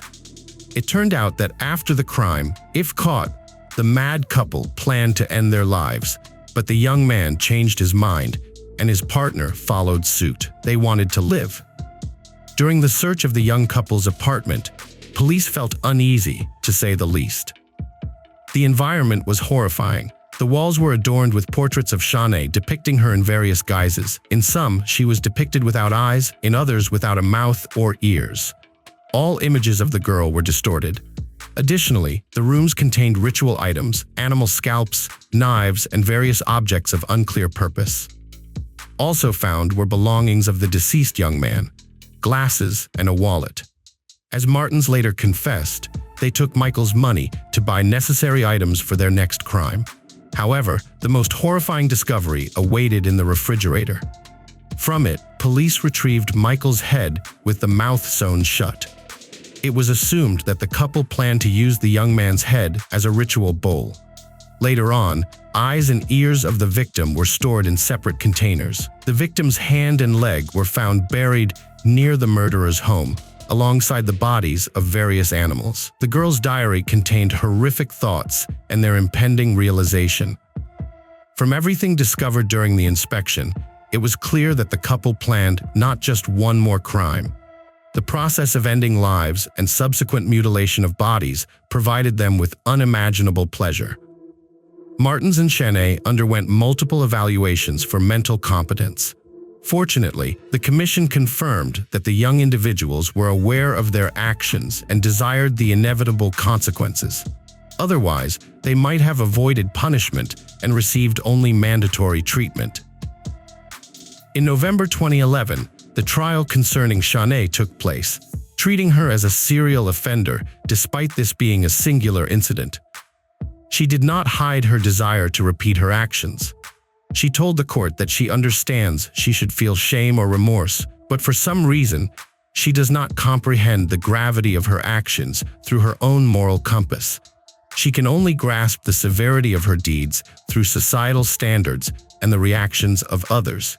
Psychiatrists declared that the defendant suffers from psychopathic and antisocial disorders, making her apparently more dangerous than her boyfriend, but she is adept at concealing it. Throughout the sentencing, she remained impassive. Shanae Van Heerden was found guilty and sentenced to 35 years in prison without the possibility of parole, 20 years for ending a life, and an additional 15 for robbery and dismemberment. As for Martins, unlike his partner, he defended himself in court. He claimed not to remember the events that occurred until he found himself in jail and behaved arrogantly and aggressively. The defendant admitted to studying Satanism and occultism, trying to understand life and death. He said his relationship with Shanae pushed them both towards committing the crime. During the trial, he apologized to the victim's parents, although his words sounded insincere. He implied that the victim was simply at the wrong place at the wrong time, although in reality, the mad couple had lured the unfortunate man into a premeditated trap. The victim's mother could not contain her distress and struck the accused during one of the sessions. Ultimately, Martins van der Merwe was also found guilty of the charges against him and sentenced to 35 years in prison, but with a chance for parole after serving half of his sentence. Until 2014, the lovers kept in touch behind bars. In his letters, Martins called Shanae a dark goddess, writing, "Lady Blackmore, when you part your lips, words of a dead butterfly spill out. They fall upon my mystical heart and paint it with sweet poison, spreading beautiful darkness through my empty veins." Over time, Shanae ended the relationship with her former lover, feeling that they had grown cold and distant from each other. It is known that in prison, the woman behaves exemplarily, teaching her fellow inmates art and theology. Collectors fascinated by the lives of humanity's worst maniacs and offenders have paid large sums for a photograph of the woman with her autograph, as well as a print of her hand. What is also monstrous in this story is how many troubled individuals there are among us. Sometimes behind an innocent facade lies sheer hell. New acquaintances do not always positively affect our lives. Sometimes they can mark a point of no return. Hello friends, welcome to our channel. Today we're going to take a look at another horrible case with you. The case of Rhonda Casto. Julia Simmons resided with Stephen Nicholas, a divorced day trader, in his 3-bedroom home located outside of Portland, Oregon. Julia initially met Stephen online while searching for a rental property and found him to be charming and nice. During their cohabitation, Stephen met Julia's 20-year-old daughter Rhonda. Stephen, being 10 years older than Rhonda, was immediately smitten with her, drawn to her stunning beauty and captivating personality. As it turned out, Rhonda reciprocated his interest, and they began dating. As their relationship advanced, Stephen and Rhonda became more serious and eventually decided to move in together, with Rhonda relocating to Stephen's condo. During their courtship, Stephen formed a close bond with Rhonda's family, particularly her sisters Melanie and Tessa. Tessa, who was only 9 years old when Rhonda and Stephen started dating, enjoyed spending time with him due to his playful and fun nature. Years passed, and Stephen and Rhonda remained a committed couple, yet they never got married. Rhonda often fantasized about what it would be like to be married to Stephen. Her friends were aware of her strong desire to get married and sensed that she was holding on to hope. Stephen assured her that they would tie the knot in the summer of 2009, according to his plan. After having a baby girl, Rhonda discovered that being a mother became the most fulfilling part of her life. Her daughter became the center of her universe, and Rhonda treasured every moment she shared with her. She was passionate about being a mom and spending time with her daughter. Nevertheless, she also longed to revive her modeling career. As Stephen put it, Rhonda was at her heaviest after giving birth to their daughter. He stated that Rhonda felt self-conscious about her weight. To lose weight, they made a pact to hike the 25 best trails in Oregon together. Stephen insisted that their relationship was thriving, and they rarely had disagreements. He believed that their bond had grown stronger than ever before. Rhonda's friends told a different story, revealing that Rhonda had confided in them about Stephen's abusive behavior. She had previously taken photos of bruises on her back, caused by a fight with Stephen on March 16, 2009, as evidence. However, according to Stephen, Rhonda's behavior changed later on. He claimed that she asked him what would happen if anything ever happened to her and if he would take care of their daughter. Stephen said he replied, "Of course." As the weather worsened, Stephen told Rhonda it was time to head home. But instead of turning back, Stephen alleged that Rhonda wrapped a towel around her shoulders, declared herself Supergirl, and began to run down the narrow, slippery pathway. Stephen stated that he saw Rhonda slip and fall 150 feet down the side of the Eagle Creek Trail. After the fall, Stephen claimed he hiked down to the ravine where she landed because he had no cell phone signal and found her body. Unable to call 911, he had to leave her behind. Stephen then walked to the trailhead, where he finally managed to contact emergency services. Later that day, rescue workers recovered Rhonda's body. Rhonda's family recalls that Stephen showed no emotion at her memorial service. However, Stephen disputes this, saying he cried non-stop and that when deeply upset, he tends to withdraw and prefer to be alone. After Rhonda's death in 2006, Stephen packed up his and his daughter's belongings and relocated to the other side of Oregon, where his family lived. This sudden move raised suspicions among Rhonda's family, who wondered what had happened between Stephen and Rhonda in the moments leading up to her death.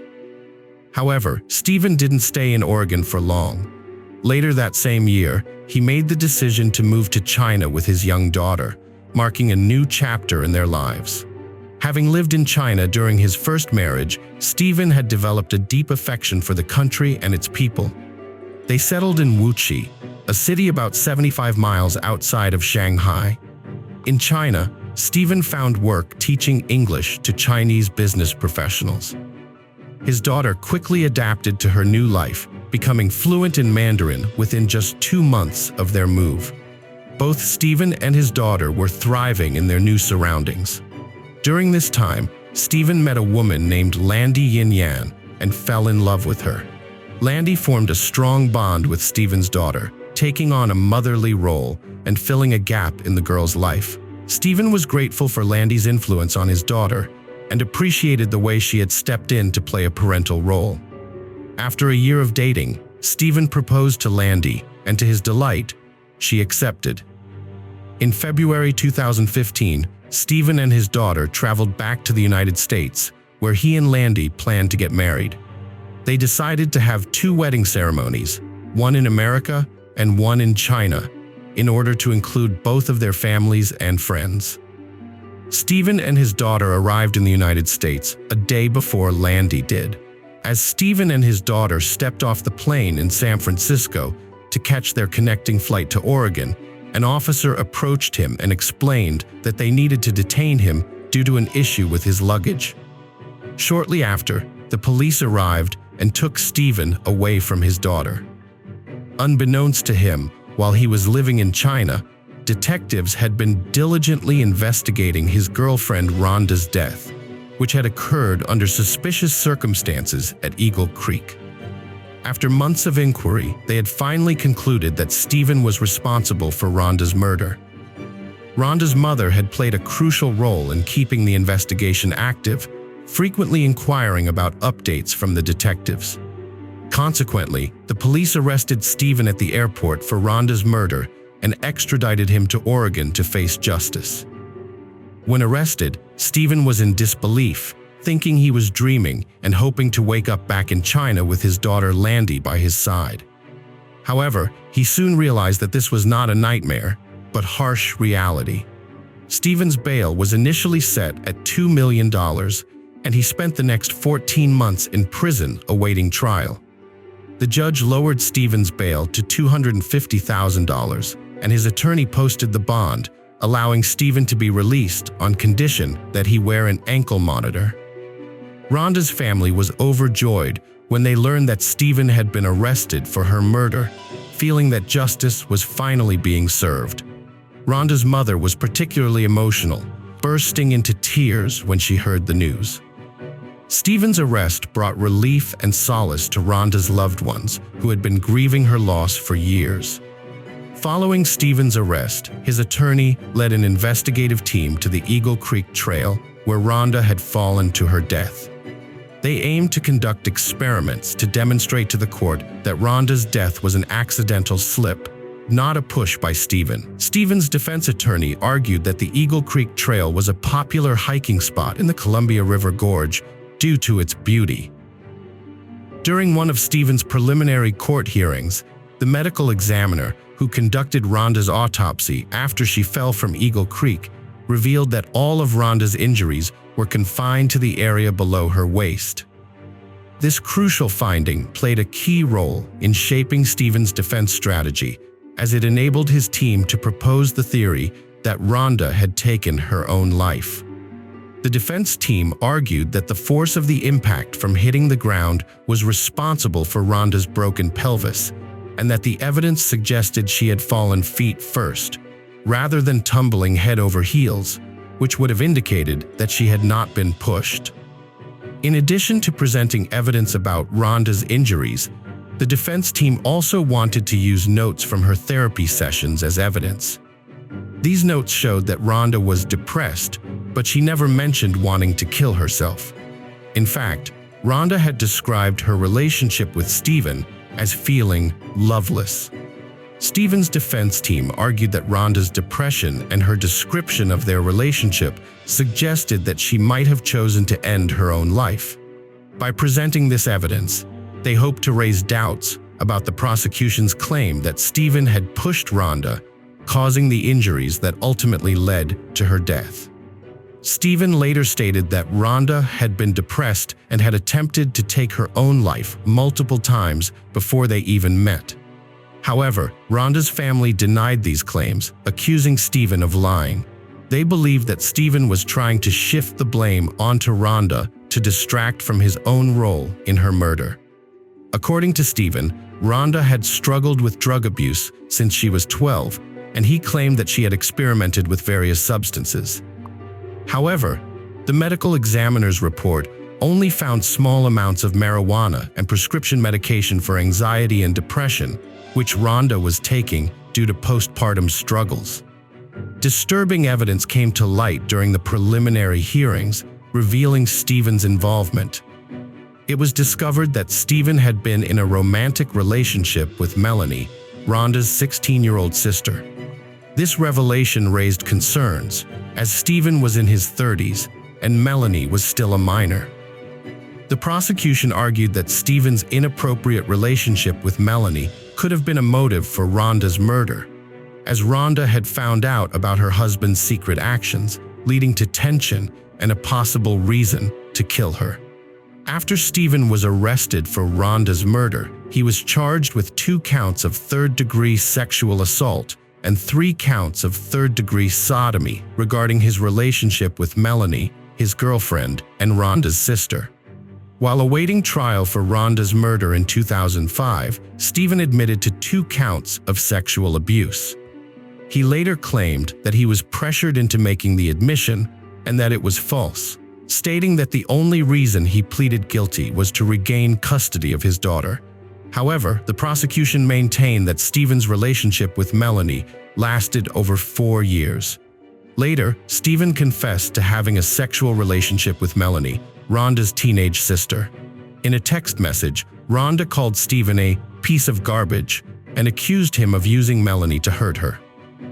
Rhonda's mother testified that Rhonda knew Stephen was trying to create a rift between her and Melanie, and that Rhonda loved her sister and wanted to mend their relationship. The state argued that Rhonda and Stephen's relationship was troubled. The court was presented with evidence of Stephen's deviant sexual past.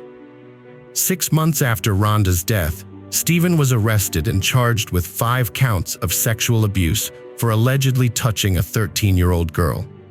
Initially, Stephen denied the allegations, but later admitted to sending the girl a sexually suggestive text message and a shirtless photo, acknowledging the inappropriate nature of his actions and pleading guilty to 1 count of sexual harassment. During Stephen's preliminary hearings, the state submitted photos of Rhonda's bruised back, taken by Rhonda herself, as evidence. Rhonda's best friend testified that she had witnessed the couple fighting on multiple occasions and frequently heard them arguing in the background. Additionally, Stephen's ex-wife took the stand, alleging that he had attempted to suffocate her and throw her over the railing of their apartment in November 2003, although he was not charged with a crime related to this incident and denied the claims. Rhonda's family is convinced that her boyfriend, Stephen, is responsible for her death, believing he murdered her to collect on a life insurance policy he had recently increased. Rhonda's mother has expressed her suspicions, pointing out that Stephen had lost a large amount of money through day trading the previous year and was struggling financially.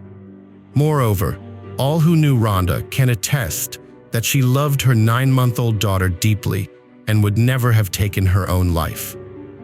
Despite the lack of physical evidence linking Stephen to Rhonda's murder, the state still believed he was responsible for pushing her off the trail at Eagle Creek. However, the weakness of the case led to a compromise between the state and the defense. Stephen pleaded guilty to the lesser charge of criminally negligent homicide, and in return, he received credit for the time he had already spent in custody awaiting trial. He was sentenced to 3 years of parole, after which his ankle monitor was removed and he was finally released. Rhonda's family and friends were unhappy with the outcome, feeling that Stephen should have faced more severe consequences for his actions. At the sentencing hearing, Rhonda's sister delivered a powerful impact statement, conveying her anger and frustration towards Stephen and emphasizing the devastating impact he had on their family.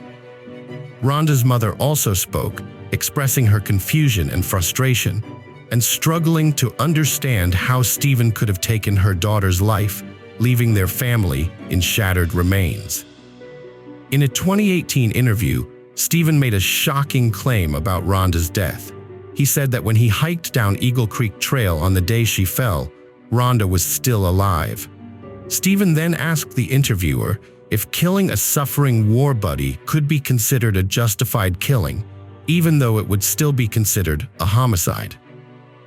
Although Stephen did not directly admit to harming Rhonda, his comments hinted that he might have been involved in her death. In 2017, Rhonda's mother filed for Social Security survivor benefits for her infant granddaughter, stating that the child lived with her and promising to use the benefits only for the baby's care.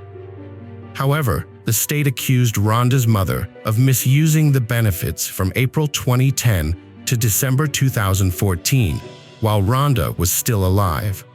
Rhonda's mother was charged with stealing nearly $40,000 in government funds over a 5-year period. Her defense team argued that she committed the crime to prevent her son-in-law, Stephen, from gaining custody of Rhonda's daughter. They claimed that her actions were motivated by a desire to protect her granddaughter from exploitation. According to the defense, Rhonda's mother had struggled with depression, which worsened after her daughter's death. To cope with her grief, she turned to marijuana, which clouded her judgment and impaired her ability to think clearly. Rhonda's mother, 53, pleaded guilty to the theft and was sentenced to 1 month in a halfway house and 3 years of probation. She was also ordered to pay back the stolen benefits, totaling $39,100. Rhonda and Stephen's daughter had been in foster care since October 2015, when the Department of Human Services took custody of her. This decision was made after Stephen pleaded guilty to sexually abusing a 13-year-old girl. As a result, an Oregon court terminated his parental rights, although Stephen appealed this decision. Hello friends, welcome to our channel. Today we're going to take a look at another horrible case with you. Hello friends, welcome to our channel. Today we're going to take a look at another horrible case with you, the case of Chris Coleman. On May 5, 2009, the Coleman family, who appeared to have the perfect life, was tragically murdered in their home just before 3 a.m. Let's examine the events of that night, a crime that left a lasting impact on many. Chris Coleman met his future wife, Sherry, while they were both serving in the military. For Sherry, it was love at first sight, and she knew immediately that Chris was the one she wanted to spend the rest of her life with. Within a few months of meeting, Sherry became pregnant with their first child, Garrett. As devout Christians, the couple married before Garrett was born. After Garrett's birth, Chris and Sherry had their second son, Gavin. Gavin was a lively child, whereas Garrett was more laid back, like his father. Both boys had lively personalities and were well behaved. Sherry was a devoted mother who would do anything to protect her sons. Chris was an excellent father, and the family enjoyed quality time together, laughing, playing, and cherishing every moment with their children. After leaving the military, the Colemans moved to Waterloo, Illinois, a small town, where they bought a house in an upscale neighborhood, courtesy of Chris's new job. Chris became the head of security for Joyce Meyer, a renowned TV evangelist and CEO of one of the world's largest Christian ministries. However, controversy arose due to Joyce's multi-million-dollar income and opulent lifestyle, which sparked criticism from some individuals. They accused her of being a greedy con artist who exploited her followers' fears, arguing that her financial success and lavish lifestyle conflicted with her religious teachings. As Joyce's bodyguard and personal security guard, Chris was responsible for monitoring and protecting her from hate mail and letters sent to her church, which often contained threats against her life, with people expressing their intentions to harm her. Chris earned a substantial salary of $100,000 per year working for Joyce's ministry in St. Louis, Missouri, providing financial stability for his family. As part of his job as a bodyguard, Chris frequently accompanied Joyce on international trips, ensuring his safety while abroad. However, this arrangement meant Chris was away from home for extended periods, affecting his family life. One year, Chris was gone for 260 days, which took a toll on his family, especially his sons, Garrett and Gavin. The boys missed their father and would mark off each day on a calendar, eagerly waiting for his return. However, shortly after Chris came home, he would have to leave again, causing tension in his marriage to Sherry. Sherry felt overwhelmed, shouldering the responsibilities of both parents and underappreciated for managing the household alone. The constant cycle of Chris's absence strained their relationship. In October 2008, Chris visited Tampa, Florida, where his friend Sherry had gone to high school. Sherry got in touch with her old friend Tara Lintz and asked her to look out for Chris while he was in town. After settling in, Chris contacted Tara and they agreed to meet up. Tara kindly showed Chris around the city. On November 14, 2008, at around 11 p.m., Chris received a disturbing email. The sender's email address was destroychris@gmail.com, and the subject line and content terrified him. The email warned Chris to stop working for Joyce Meyer, otherwise he or his family would be killed. Over the next few hours, more threatening emails arrived at the ministry from the same sender, repeating the threat and specifying a time and date when the attack on his family might happen. The sender seemed to know Chris's schedule and was aware that he would soon be traveling out of the country. Chris told Sherry about the threatening emails he'd been getting, and on the following Monday, he went to the local police station to report them. He explained that he'd been away from home a lot lately because he'd been traveling with Joyce Meyer Ministries. The police offered to increase their patrols around the house when Chris was away. But even with the extra police presence, Sherry was still afraid for her family's safety. Sherry was so scared that she once asked a friend to stay with her because she didn't feel safe staying alone in the house when Chris was away. She made it clear that she would do whatever it took to keep her family safe. To prove how serious she was, Sherry showed her friend that she had a gun and demonstrated how to hold it, just in case someone broke into the house while Chris was away and she wasn't there. 2 months after the death threats started, a mysterious hand-delivered letter arrived in the Coleman's mailbox. The letter was written in bold letters and was very demanding. It said, "Deny your God publicly or else. No more opportunities. Time is running out for you and your family." This threat was very ominous and specific, stating that if the Colemans didn't do what the writer wanted, they would face severe consequences. Sherry was deeply shaken by the disturbing message. The fact that someone had invaded her private space and threatened her and her family made her feel genuinely terrified throughout the ordeal. Sherry's fear grew more intense by the day. The letter she received was a constant reminder of the potential danger that lurked in the shadows, waiting to pounce. After getting a death threat in the mail, Sherry and her husband Chris decided to take extra measures to protect their family. As part of their safety plan, Chris installed surveillance cameras around their home. These cameras recorded the surroundings and sent the footage to a screen in their basement office. The footage was also saved on a digital video recorder, allowing Chris to keep a permanent record of any incidents. He hoped the cameras would help him identify the person behind the threats against their family. After the cameras were installed, the threats against the Colemans stopped. Life returned to normal for Chris, Sherry, and their sons, Garrett and Gavin. For a while, everything seemed fine.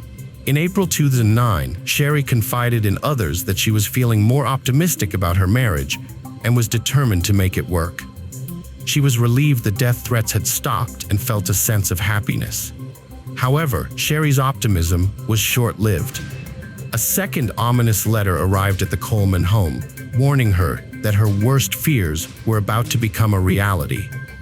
Chris, her husband, was unsettled by the letter's contents and decided to review the previous night's footage from their security camera. What he saw shocked him.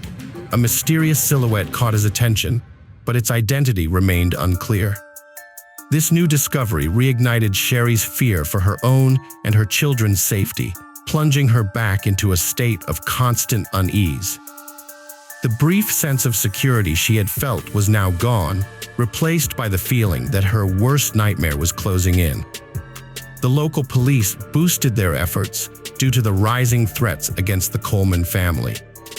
A neighbor, Detective Sergeant Justin Barlow from the Columbia Police Department, took a keen interest in the case.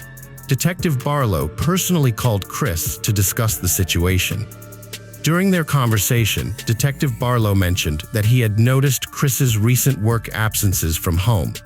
He offered help, providing his cell phone number in case Chris needed anything or had concerns. Detective Barlow reassured Chris that he could respond faster in an emergency than the regular police. Detective Justin Barlow lived across the street from the Coleman family, so he set up video cameras to monitor their driveway over several weeks. Although the cameras captured footage of the Colemans going about their daily routines, they did not capture the person responsible for leaving the death threats. Despite his efforts, the videos did not provide any clues or information about the identity of the person behind the threatening messages. On May 5, 2009, Chris went to the gym at 5:45 a.m. After leaving his house around 5:30 a.m., he called his home phone at 6:45 a.m. to check if his wife Sherry and their sons were up and getting ready for school.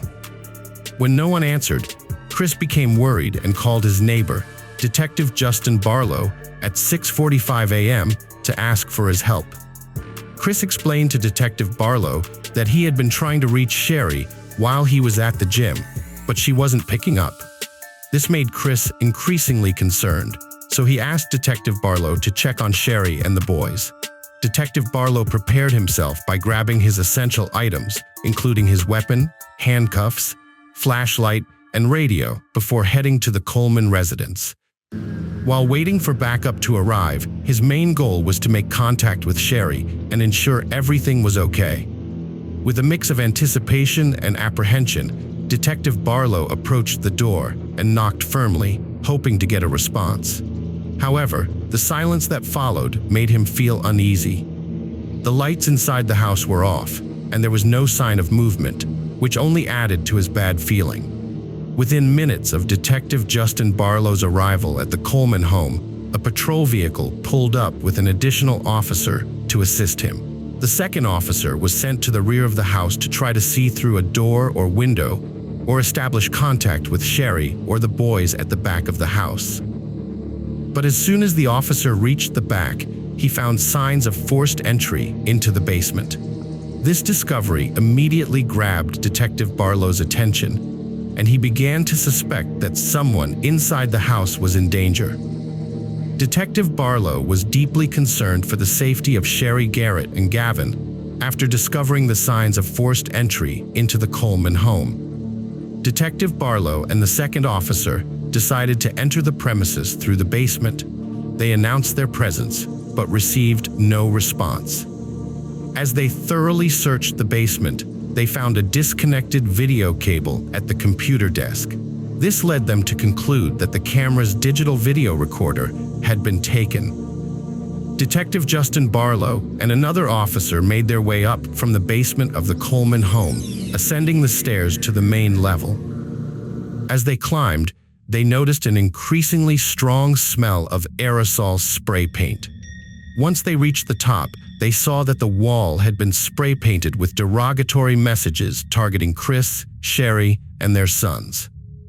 13 minutes after Chris phoned Detective Justin Barlow, Chris returned home from the gym. The detective told him to wait outside while they searched the house. Chris complied, sitting quietly on the porch without asking questions or trying to enter. Meanwhile, a third officer arrived at the Coleman residence. The three officers knew they had to search the rest of the house for Sherry and her sons. As they went upstairs, they found more hate-filled messages spray-painted on the walls when they reached the second story of the Coleman home. Detective Justin Barlow entered Garrett's bedroom, the oldest son's room, and initially thought he was asleep. But when he got closer, the detective realized Garrett was dead. There were no signs of life, and his body was cold to the touch. Ligature marks around his neck indicated the young boy had been murdered by strangulation. The discovery of Garrett's lifeless body shocked Detective Barlow. In the next room, the second officer found Gavin, but to his horror, the boy was also dead, just like his brother. Gavin also had ligature marks around his neck, indicating he had been strangled. The killer had even spray-painted an obscene message on the bed sheets, making the scene even more horrific. The third officer entered the master bedroom, where he was met with a deeply disturbing scene. Sherry, like her sons, was lying lifeless across the bed, her hair scattered over her face, hiding her features. It was obvious to the officer that Sherry had been brutally murdered. As he surveyed the room, he noticed multiple bruises on Sherry's body, suggesting that she had fiercely resisted her attacker, fighting to defend herself and her sons. After Detective Justin Barlow and the officers discovered the lifeless bodies of Sherry, Garrett, and Gavin, Chris entered the house, having waited outside for news about his family. Unaware of the gravity of the situation, Chris announced his presence. Detective Barlow then had the heartbreaking task of informing Chris that his entire family had been murdered. This devastating news crushed Chris, leaving him reeling. To give Chris some privacy to process the information, Detective Barlow accompanied him outside. However, as the reality of the situation set in, Chris's reaction was overwhelming. He became nauseous, and his body seemed to weaken. Overcome with grief, Chris curled up in a fetal position, unable to contain the torrent of emotions. The shock of the tragedy was too much for him to absorb. Chris couldn't comprehend the brutal way his family had been taken from him. In desperation, Chris reached out to his father, Ronald, and informed him that something had happened to Sherry and the boys. Ronald immediately realized Chris was in shock upon receiving the news. Ronald was equally stunned, unable to believe that this tragedy had befallen his family. News of the shocking murders of Sherry, Garrett, and Gavin Coleman spread swiftly throughout Waterloo, Illinois, where the family lived.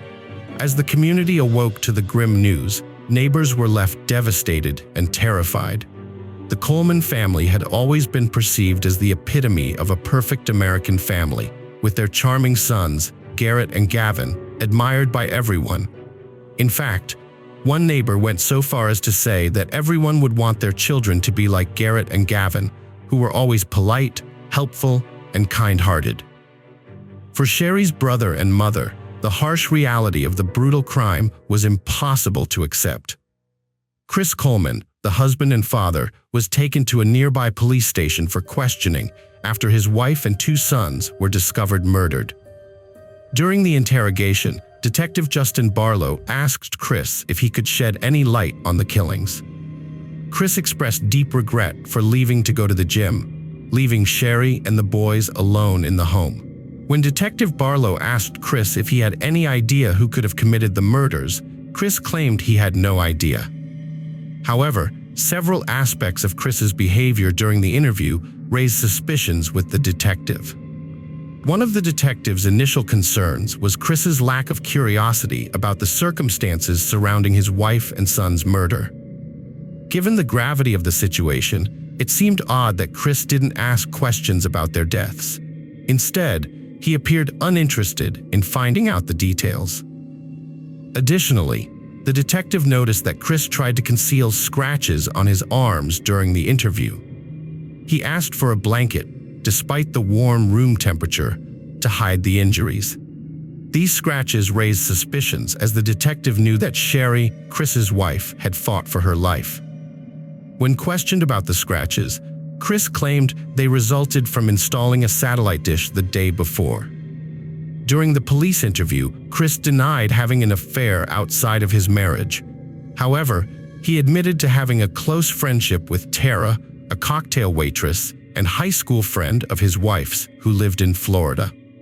Chris claimed that his wife wouldn't have approved of their conversations, but he maintained that he had no intention of leaving his wife for Tara.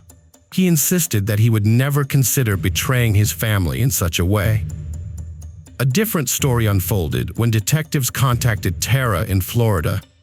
Tara claimed that her relationship with Chris went beyond friendship, alleging a full-blown affair that started in November 2008. She handed over her phone and laptop to the police, which contained convincing evidence of their romance, including emails, explicit photos, and videos they had exchanged. When confronted with Tara's information, Chris confessed to seeing her more frequently than he initially admitted. Further investigation revealed that Chris and Tara had devised a secret meeting system, often coinciding with his work trips for Joyce Meyer. They would secretly meet at these locations, sometimes traveling to exotic destinations like Hawaii to spend time together, away from their families. Chris claimed his relationship with Tara wasn't an affair, defining an affair as involving a deeper level of commitment and involvement than they had. However, detectives found contradictory evidence on Tara's phone and computer, including a calendar marked with a wedding to Chris and scheduled vacations, suggesting she believed he would leave his family for her. This evidence raised suspicions, contradicting Chris's assertion that their relationship was casual. Chris's father, Ronald, was shocked by the revelation, but insisted that the affair had no connection to the murders of Chris's wife and son. He described Chris as gentle and non-violent, emphasizing that he showed no signs of aggression. Detectives suspected Chris's affair with Tara was a strong motive for the murders, but their initial investigation found insufficient evidence to press charges. After 6 hours of questioning, Chris was released without charges. Tara was identified as a person of interest in the murders of Sherry Garrett and Gavin. However, detectives cleared her as a suspect after determining she was in Florida on the morning of May 5, 2009, when the family was killed. The Coleman family murders led to one of the largest murder investigations in Illinois history. A task force of 25 detectives was formed to catch the killer. For 15 consecutive days, they worked 20-hour shifts, bringing in experts to assist with the case. A key focus of the task force was tracing the source of the hate-filled emails sent to Chris Coleman. Every threatening email received by Joyce Meyer Ministries in the past year was carefully analyzed, leading the team to locations across the country. Each person who emailed Joyce Meyer was tracked down and interviewed, but none of the individuals who sent those threats seemed to be responsible for the Coleman family's murder. A computer forensic team was called in to investigate the murders of Sherry, Garrett, and Gavin. The detectives wanted to find any digital clues related to the crime, so they began by analyzing the email account, diarist@gmail.com. Their analysis revealed that the email address was created on November 14, 2008, just days before the first email was sent. One of the most significant discoveries made by the team was that the death threats sent to Chris Coleman's family had originated from the same IP address associated with Chris himself. The detectives continued their investigation into the Coleman family's murder by conducting a thorough examination of both the spray-painted messages found at the crime scene and Christopher Coleman's handwriting to gather evidence. They took photographs of the spray-painted messages at the crime scene and collected samples of Christopher Coleman's handwriting. These samples were then sent to a handwriting expert for analysis. After comparing the two samples, the expert concluded that the handwriting matched the spray-painted messages. This finding led the detectives to conclude that Christopher Coleman was the one who wrote the messages on the walls of his home on the day of the murders. A chemical analysis of the spray paint used at the crime scene identified the brand and color as Rust-Oleum Candy Apple Red. Investigators learned that Chris Coleman had bought this exact product at a local hardware store just days before his family was killed. One detective contacted the store manager, who confirmed the purchase and identified the specific product as Rust-Oleum Candy Apple Red spray paint. This crucial discovery linked Chris Coleman to the same type of spray paint found at the murder scene. During the investigation into the Coleman family's murder, the time of death became a crucial factor. Initially, Chris claimed to have left his home around 5:45 a.m. on May 5, 2009, the morning his family was killed. However, the medical examiner's report showed that Sherry, Garrett, and Gavin were killed around 3 a.m., indicating that Chris was at home when his family was murdered. 2 weeks after the bodies were discovered, Chris Coleman was arrested and charged with 3 counts of first-degree murder. The prosecution's argument was that the murders were motivated by greed, selfishness, and narcissism, and that Chris had decided to eliminate his family to start anew. In April 2011, Chris Coleman's trial began, with the state accusing him of murdering his wife, Sherry, and their 2 sons, Garrett and Gavin. The prosecution's case was that Chris had killed his family because he wanted to be with Tara Lynn, but couldn't divorce his wife due to the potential loss of his well-paying job with Joyce Meyer Ministries, which did not condone divorce. Conversely, Chris's defense attorney argued that Chris was innocent and that an intruder had entered the home on May 5, 2009, and committed the murders. Exactly 2 years after the devastating murders of Sherry, Garrett, and Gavin, Chris Coleman was finally found guilty of the heinous crime. Although eligible for the death penalty, the judge instead sentenced Chris to life imprisonment without parole. This verdict was influenced by the state of Illinois' recent repeal of the death penalty, which was set to take effect just months after the tragic incident. Sherry's loved ones and friends were resolute in keeping her, Garrett, and Gavin's memories alive and sought to do something meaningful to honor them.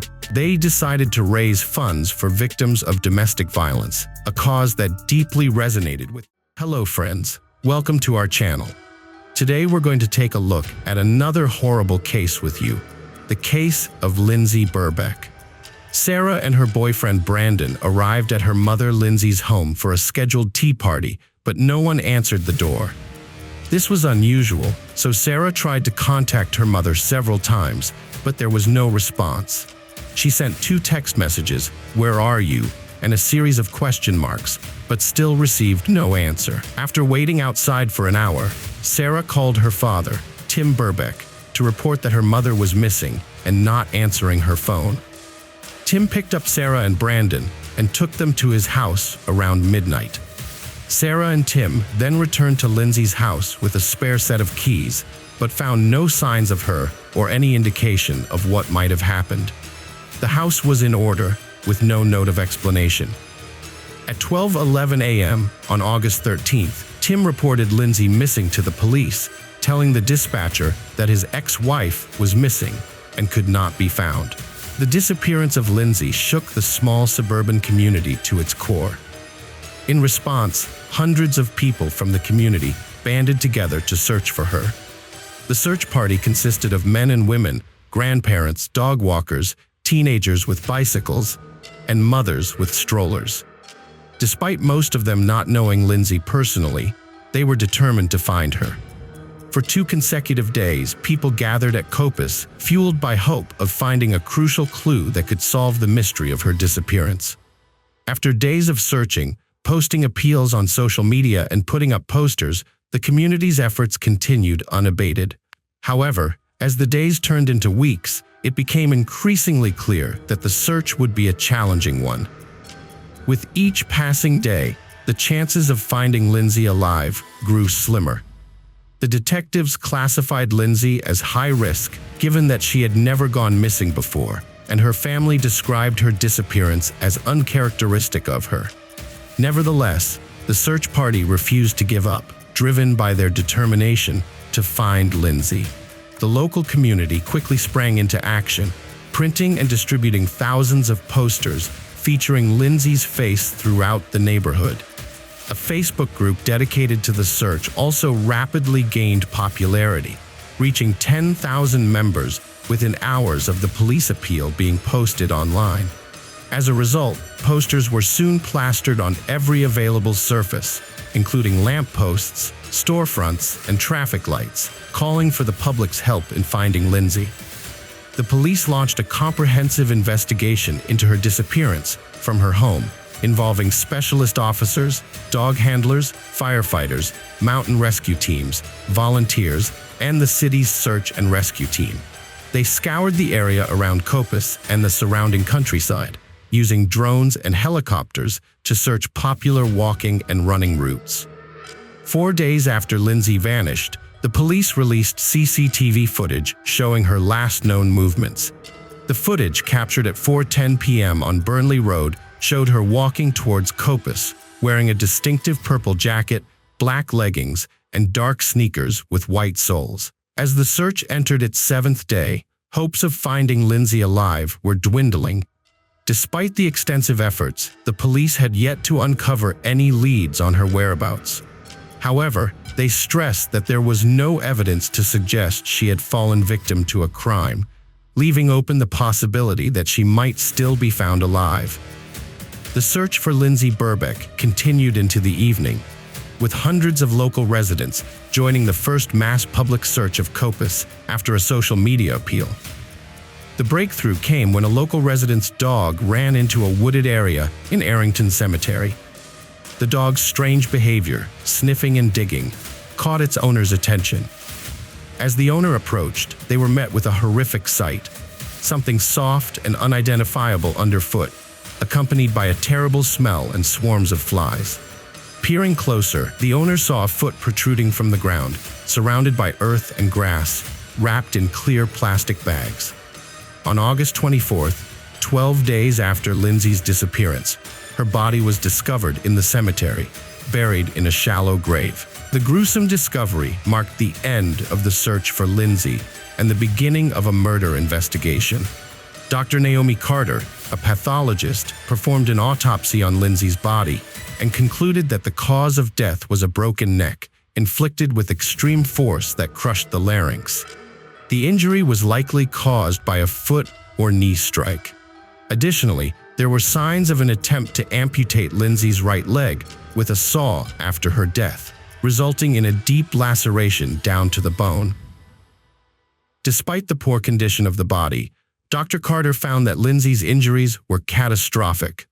However, she could not rule out the possibility of sexual activity on the day of Lindsay's disappearance due to the advanced state of decomposition. Before Lindsay's body was discovered, the police and members of the public had searched the area for several days without finding anything. During the search, community volunteers and a police dog handler reported seeing a blue wheelie garbage can abandoned in nearby bushes, but its significance was not yet understood. On August 20th, at 9 p.m., volunteers searching the cemetery found a dumpster with a dark stain on the outside, which they suspected might be blood. They took photos and called the police. 2 officers arrived, inspected the dumpster, and found a brown mark that they believed was dirt. Despite this, they decided the dumpster looked new, and there was no evidence linking it to Lindsay's disappearance, so they left it in place. Around the same time, other important clues were discovered in the cemetery, but initially overlooked. On August 18th, local resident Christine Alderson found a bloody cloth on the grass while walking her dogs with her daughter. Although she thought the fresh red blood might belong to a homeless man who frequented the area, she still reported it. Another dog walker, Judith Bibby, found red clothing hanging on a barbed wire fence near the Cardinal Hill Trail, which was likely Lindsay's jacket.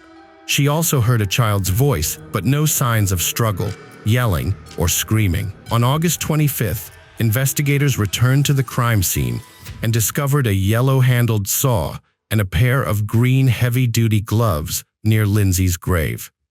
The gloves had traces of blood on them, and upon forensic testing, the results showed that the gloves contained the perpetrator's DNA on the inside surfaces, while Lindsay's DNA was found on the outside surface of the left glove. Additionally, a pair of Lindsay's Skechers sneakers, which had been cut along the sole, were found in a blue plastic bag discarded in the cemetery. Further analysis of the evidence revealed that Lindsay's body had been wrapped in plastic sheeting, and beneath the sheeting, foliage and grass not native to the cemetery grounds were found. This led investigators to conclude that Lindsay's body had been moved from a different location before being buried in the cemetery. During the investigation, detectives remembered a blue trash can that had caught volunteers' attention. Reviewing CCTV footage, they made a surprising discovery. a young man pulling a blue wheelie garbage can in the Burley Road area multiple times. The same camera caught him visiting the cemetery 4 times. A suspect emerged, and footage of him carrying a trash can sparked a stir when broadcast on the news. The public helped identify the 16-year-old who surrendered to police the same day. Rocky Marciano Price, a local resident, was the boy in the videotape. He lived with his parents and 5 siblings in their family home of 3 decades on Winnie Hill Road in Arrington. Rocky had several mental health conditions, including autism, attention deficit disorder, and hyperactivity, which he had struggled with since childhood. His low IQ added to his learning and communication challenges. Rocky attended an alternative school in Barnoldswick a few days a week, where teachers described him as quiet and nonverbal. A 2015 psychologist's report found that Rocky had a limited understanding of his emotions and emotional well-being. He struggled to connect events and emotions. A 2016 report stated that Rocky was unresponsive to strangers and required constant supervision and care.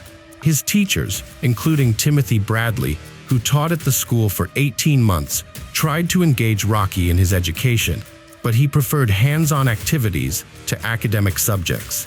Rocky rarely participated in conversations, even when discussing topics that interested him. Despite this, he was physically strong and tough for his age. He enjoyed activities like going to the gym, tending to the family's chickens, watching movies, and playing Xbox. Rocky seemed to exist in his own world, often unaware of his actions. Rocky Price randomly targeted Lindsay, killing her simply because she was lonely in the wrong place at the wrong time. On the first anniversary of the crime, August 12, 2020, Price went on trial and was unanimously found guilty by a jury after an 8-day retrial and 4 hours of deliberation. Although Price admitted to helping dispose of Lindsay's body, he claimed he had no role in her murder.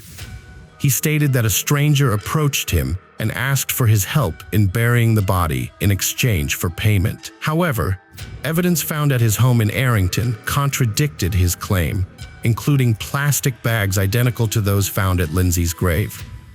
Additionally, a tracksuit and other clothing found at his home matched the outfit he wore on surveillance cameras on August 12th, 16th, and 17th, further implicating him in the crime.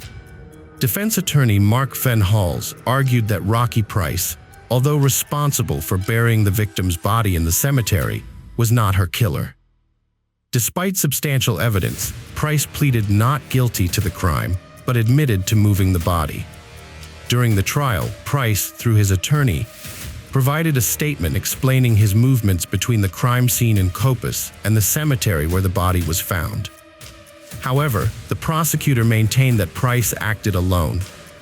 The motive behind the random attack on 47-year-old mother of 2, Lindsay, was never revealed, as the perpetrator did not know the victim. The judge sentenced Price to life imprisonment with a minimum term of 16 years. He will be eligible for release when the parole board deems him no longer a danger to society. The judge described the attack as swift and brutal, stating that Price clearly intended to kill a woman who was walking alone just minutes before Lindsay's incident. Meanwhile, another woman, Zoe Braithwaite, had a narrow escape from a similar attack. She encountered a suspicious teenager wearing a hood and walking alone on a parallel path. Her instincts kicked in, and she became wary of the individual, noticing that he looked out of place for a walk in the woods at that time of year. She quickened her pace and eventually ran away, likely saving her own life. The judge noted that if it hadn't been Zoe, it could have been someone else, and it was unfortunately Lindsay who fell victim.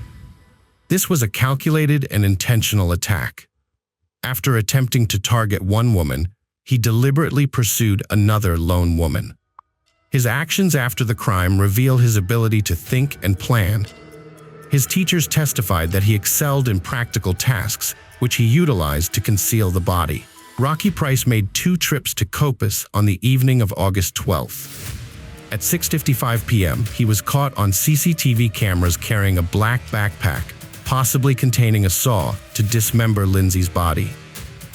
Later, At 8:28 p.m., dog walker Anthony Doe witnessed him pulling out an empty trash can from the same location where his grandfather and other family members are buried. Without showing any signs of panic or excitement, Rocky Price executed a premeditated plan to dispose of Lindsay's body. He placed her in a blue trash can, dragged her to the cemetery, and spent over an hour burying her near the railroad line.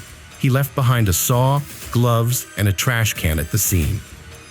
The senseless and brutal murder of a stranger in broad daylight is deeply disturbing to society. The random nature of the attack and his prior stalking of another woman demonstrate that he poses a significant threat to the public. Rocky Marciano Price's name and photo were published for the first time after a judge lifted restrictions following his guilty verdict. Previously, his identity was kept secret due to his young age. Although the jury knew details about Price, they were not fully disclosed until after the verdict. Price's mental illness does not excuse his actions, as he knew killing was wrong.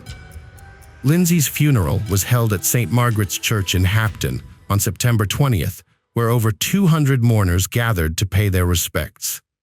As police directed traffic on Manchester Road, Lindsay's coffin, adorned with flowers, was carried into the church.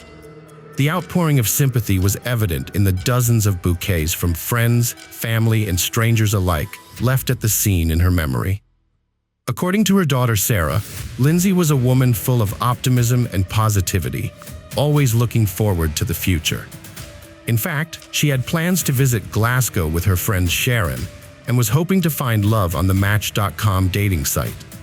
Tragically, her bright future was cut short on a sunny summer day. Rocky Price's fascination with death and mutilation may be a symptom of a deeper issue, such as autism. This neurodevelopmental disorder can cause difficulties with social interaction, motor skills, and repetitive behaviors, leading to withdrawal and isolation. While the exact cause is unclear, the consequences of Rocky's actions fit the severity of his crime, including burying Lindsay's mutilated. Hello friends, welcome to our channel. Today we're going to take a look at another horrible case with you, the case of Brett Ryan. Brett Ryan was raised in a loving and prosperous Canadian family with 3 brothers. His parents, Bill and Susan, set a positive example and taught their children valuable life lessons. Bill worked at the Toronto Star daily newspaper and had diverse interests, while Susan managed the household and cared for her family without outside help. The whole family admired Susan, who showed equal love to all her sons. Although Brett seemed to get in trouble less often, it was because he had a talent for talking his way out of difficult situations. He was charismatic and well-liked by his peers. Brett's charm earned him many friends in school, and he went on to attend university after high school. However, he felt pressure to outdo his brothers, so he started a house painting business in the local newspaper. Initially, he did well and made his mother proud, but eventually he realized that it wasn't as fulfilling as he thought and had to drop out of university to focus on it. As his brothers graduated and found jobs, Brett stayed behind with his parents and younger brother, accumulating debt and struggling with depression. By 2007, his debt had reached $60,000, and he struggled to manage his finances, hiding his troubles behind volunteer work and kindness. Desperate and broke, Brett decided to rob a bank on October 28, 2007. He disguised himself with old clothes, a hat, and a scarf that covered his face, and limped into the bank on the outskirts of his neighborhood. After threatening a bank employee, he left with just over $1,000, realizing he would need to rob many more banks to settle his debts. After his first robbery, he was worried that the police would catch up with him, so he avoided going home for a few days. He told his mother he had a job in a nearby town and spent his nights sleeping in his car, periodically sneaking back to his house to check if the police were watching. Fortunately, everything seemed quiet, and no one was looking for him, which made him feel like he was doing things right. As he continued to rob banks, Brett changed his appearance each time. He stopped wearing his old clothes and instead bought second-hand ones or found them in the trash. After each heist, he would burn the clothes he wore. He also bought a fake beard from a costume store to disguise himself. The bank employees he threatened always remembered the bearded man, which helped to create a false identity. The Toronto newspapers wrote about the bearded robber, but Brett never made a large sum of money from his crimes. The most he stole was $3,000. Eventually, his luck ran out, and the police spotted his car on surveillance cameras, following him all the way home. By then, they still didn't have concrete evidence to prove his guilt, so they decided to keep an eye on the suspect. For 15 days, Brett didn't commit any robberies, which was unusual since he typically struck every 3 or 4 days. The police were starting to think they had the wrong guy and were wasting their time. However, their luck changed when Brett left his house, got into a car, and later got out near a bank wearing a disguise. He entered the bank, stayed for a bit, and when he tried to exit, the police were waiting to arrest him. After months of searching, they finally caught the notorious bearded robber. Brett was investigated for 7 months and charged with armed robbery. Interestingly, despite having a permit to carry a gun, Brett never brought a weapon with him during his robberies, not even a kitchen knife. Brett was arrested and faced 19 charges, leading to a prison sentence. He, along with his family, filed multiple appeals, which resulted in 11 charges being dropped. Once eligible, Brett applied for parole and submitted a petition. In it, he explained that he had committed the crimes while struggling with severe depression, resulting from 2 failed relationships and significant debt. Brett emphasized that he had not used weapons and had no intention of harming anyone during the crimes. The parole board accepted his remarks, but required him to undergo a psychological evaluation. This had a positive impact on Brett, and he took the opportunity to reconnect with his family, with whom he had not communicated while incarcerated. The parole board noticed the positive changes in Brett and granted him early release on November 24, 2010. However, his newfound freedom was bittersweet and even more challenging than before. Before his imprisonment, Brett was a painter carrying emotional burdens. After his release, he was a bank robber and ex-convict with a tarnished reputation. After the robbery incident, Brett struggled to find a job due to his notorious reputation. Even people who initially hired him for house painting services would cancel once they recognized him as the bearded robber. To make matters worse, their neighbors, who once admired Susan's garden and frequently visited, began spreading unpleasant rumors about the family. As a result, the Ryan family decided to sell their house and move to Scarborough. In their new location, Susan started a new garden and Brett managed to find a job at a trading company, although his salary was not high. Fortunately, his parents were able to support him financially as he worked to rebuild his university education. Brett continued to see a psychologist who consistently advised him to maintain a close relationship with his family. This advice proved to be valuable. Despite this, Brett's financial situation remained a challenge. However, his life took a positive turn in September 2011 when he met Kristen Baxter, a wonderful young woman who owned an apartment with a beautiful sea view. She maintained a healthy lifestyle through sports and didn't concern herself with Brett's past. The couple enjoyed traveling together, including a trip to Australia.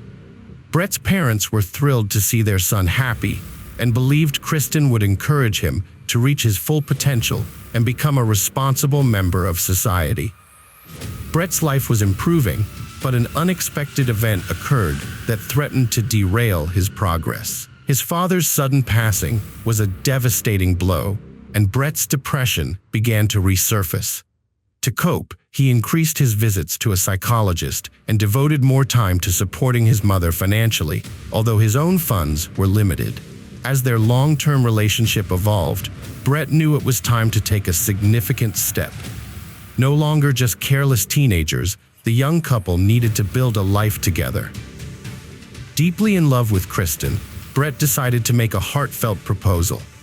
He had saved up some money and discussed his plans with his mother, wanting to make the proposal unforgettable and impossible for Kristen to refuse. Susan understood what her son Brett was hinting at, so she gave him money to buy an engagement ring for his girlfriend Kristen. Previously, the couple had discussed their future together, and Kristen didn't need an extravagant gift to prove Brett's commitment. However, Brett wanted to make a grand gesture and purchased a gold ring with a large diamond for her. Needless to say, Kristen accepted his proposal. Once engaged, the couple began making wedding plans. Brett agreed with Kristen's decisions, but he was shocked by how expensive everything was and how it made him worried about his job security. This motivated him to find a well-paying job to support their future together. He discovered an engineering job opening at a large tech company, created a resume, and applied for the position. After a successful interview, he got the job, which thrilled him. Brett excitedly shared the news with Kristen and his mother, and he even asked his mother for money to buy a fancy suit for his new job. Brett's mother had agreed to buy him a suit for a job interview. However, just after the purchase, the company called to inform him that his application was rejected due to his criminal past, which the security service had discovered. Brett was devastated by the news and felt like giving up. He questioned the point of continuing with the interview process if no one wanted to hire an ex-criminal, regardless of his attempts to reform. Disheartened, Brett decided to abandon his university studies and instead use the money his mother and brothers had given him to finance his wedding to Kristen. He didn't inform his family or counselor about his decision to drop out of university, nor did he share the news about being rejected for the engineering job. Brett created a false image of himself as a successful businessman. He'd dress up in a suit and tie, then change into painting clothes on his way to work. He lied to his relatives, telling them he worked in an office, and supported this fiction by posting photos on social media that he downloaded from the internet. When he was with his family, Brett would often pretend to receive important work calls, making excuses to take care of urgent business matters. He was skilled at deceiving those around him, and no one suspected that he was actually just a house painter. In September 2016, Brett's 5-year relationship with Kristen was nearing its climax as they planned their wedding. He even agreed to rent an expensive restaurant that would cost $100 per guest. The Ryan family was overjoyed, believing that Brett had finally turned his life around, with a prestigious job, a fancy apartment, and a beautiful fiancée. Brett's lies had spiraled out of control, and there was no escape from the consequences. With the wedding only a month away, he had invested heavily in the event.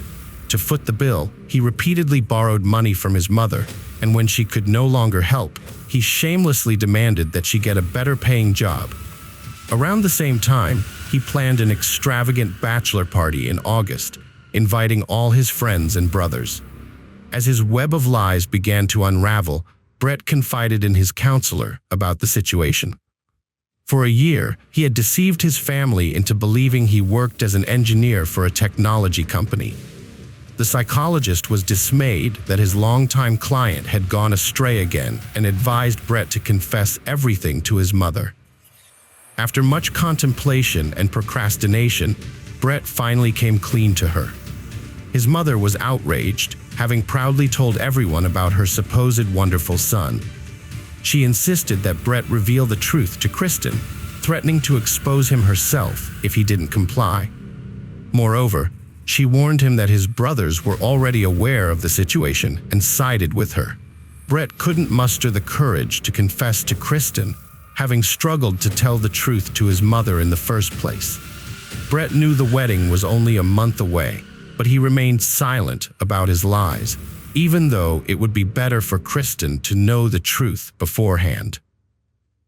He was unsure what he was hoping to achieve by keeping quiet, but he couldn't shake the thought that his mother might expose him to Kristen, causing a scandal. Every time Kristen's phone rang, Brett's heart skipped a beat, fearing it was his mother calling to reveal his secrets. He breathed a sigh of relief when it was just a friend inquiring about the wedding plans. Desperate to stop his mother from interfering, Brett hatched a sinister plan.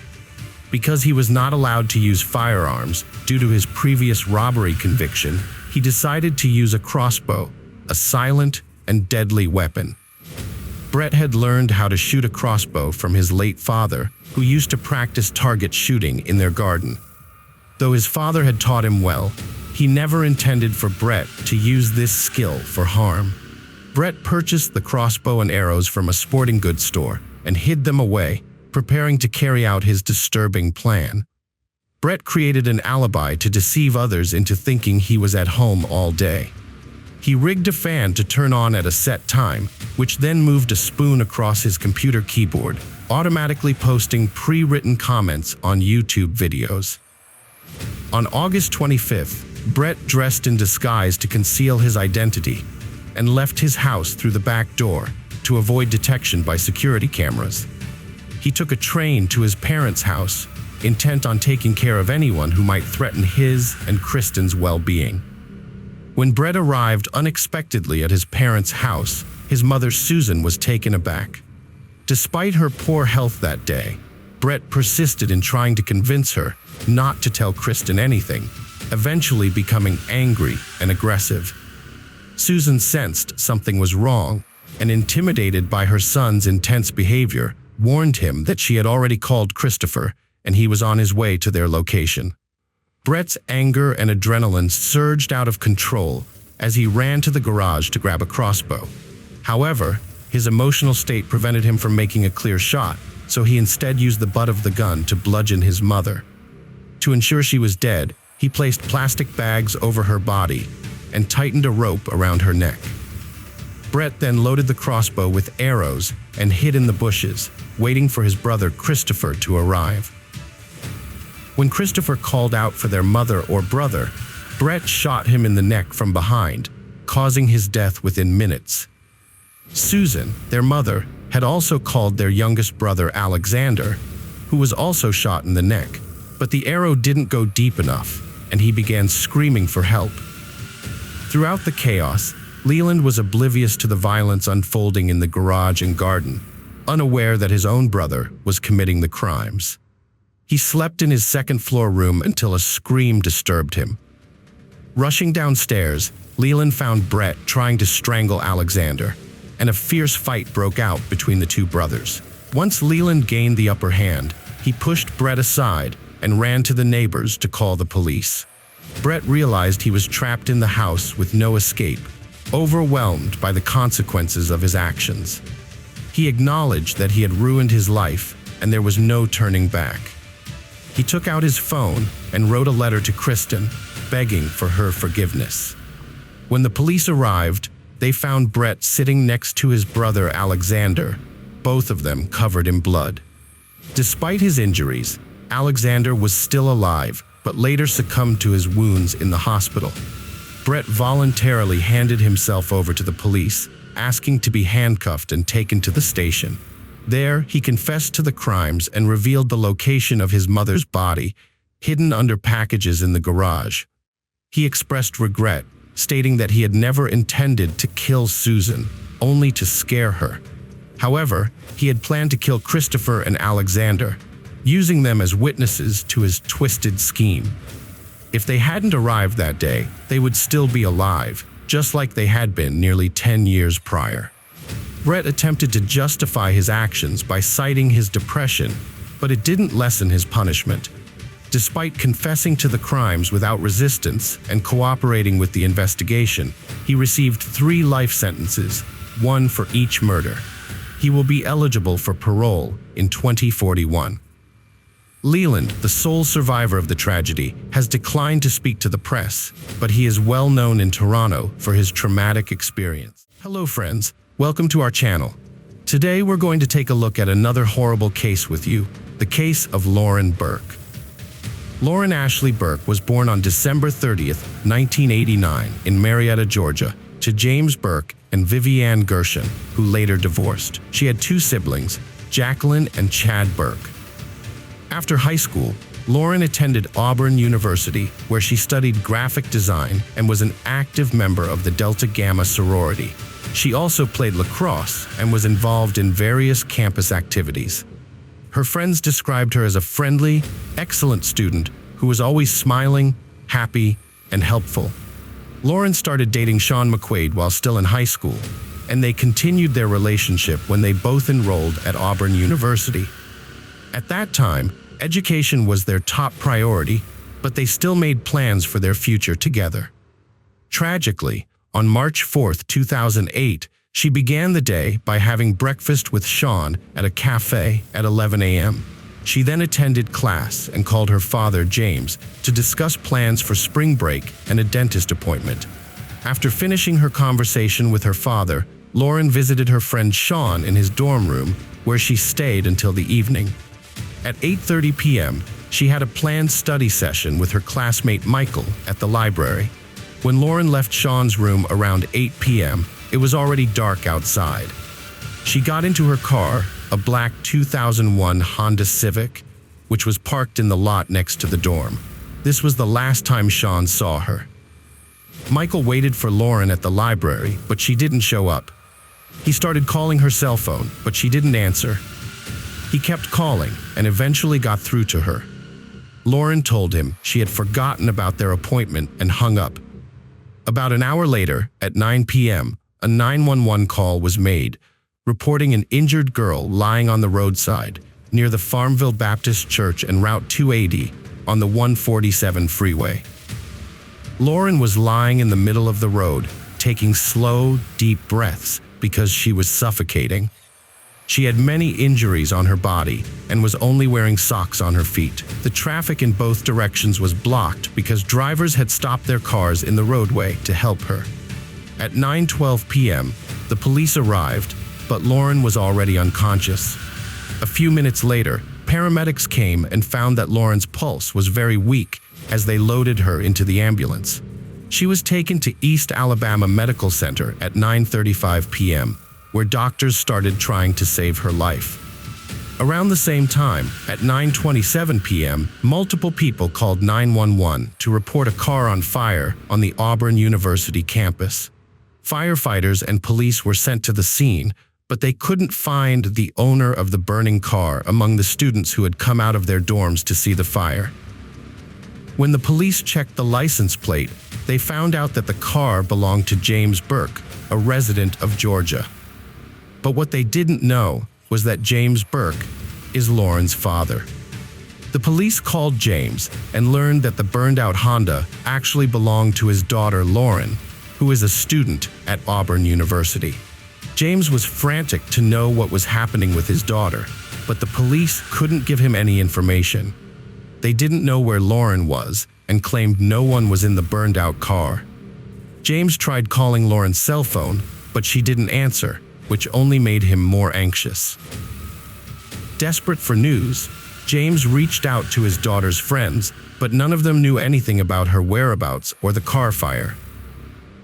He then contacted his ex-wife, Vivian, Lauren's mother, hoping she might know something, but she was also in the dark. Vivian called Lauren's boyfriend, Sean, at 9:40 p.m. to inform him that Lauren was missing and her car had been burned. Sean started making calls to their mutual friends to see if anyone had seen Lauren that evening. He discovered that she had canceled a library meeting, claiming she had forgotten about it. Sean was certain that Lauren hadn't forgotten her evening appointment because she had told him she was heading to the library when she left his room 2 hours earlier. Meanwhile, Lauren's family and friends were searching for her, unaware of the desperate situation unfolding at East Alabama Medical Center, where doctors were fighting to save her life. Lauren was brought to the hospital unconscious and without identification, so the doctors didn't know who she was. Despite their best efforts, they were unable to save her, and she was pronounced dead about an hour after admission. The autopsy revealed that she had died from a single bullet wound that had punctured both lungs. The shot had been fired from very close range, with the gun muzzle just inches from her skin. As police investigated the burned-out car on campus, whose owner was missing, they quickly pieced together the evidence and realized that the hospital's unidentified victim was Lauren Burke. On March 5, 2008, James Burke identified his daughter Lauren's body after traveling from Atlanta. The news of her death quickly spread throughout the Auburn University campus. As Lauren's loved ones mourned her loss, the police worked to uncover the circumstances surrounding her death, including the connection between her murder and the car fire. They also sought to determine whether other students were at risk. Investigators processed both the scene where Lauren's body was found and the area around her car for evidence.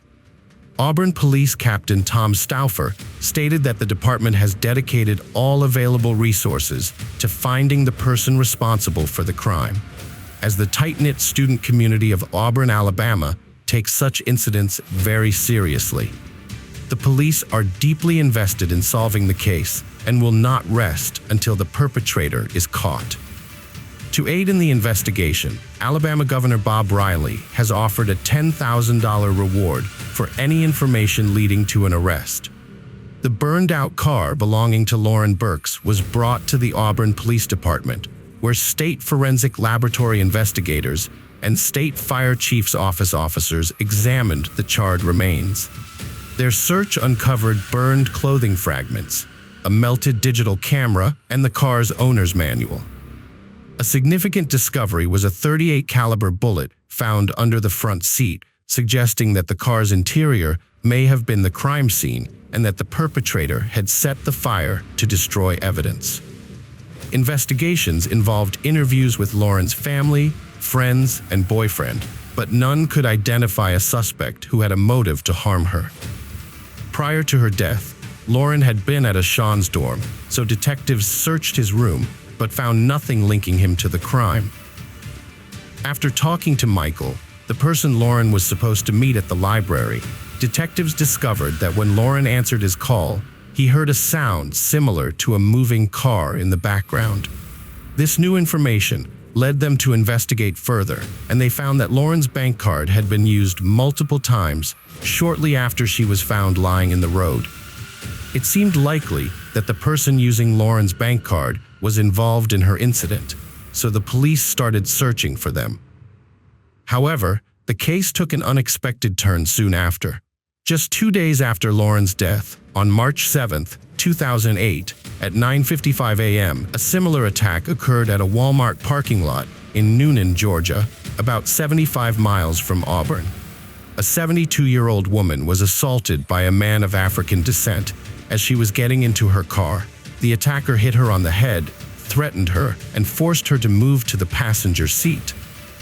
He then got into the driver's seat and tried to drive away, but realized an eyewitness was following him and calling for help. The perpetrator, fearing the police would be called, returned to the Walmart parking lot where they had initially been spotted. They abandoned the stolen vehicle, got into a nearby silver Chrysler Sebring, and sped away.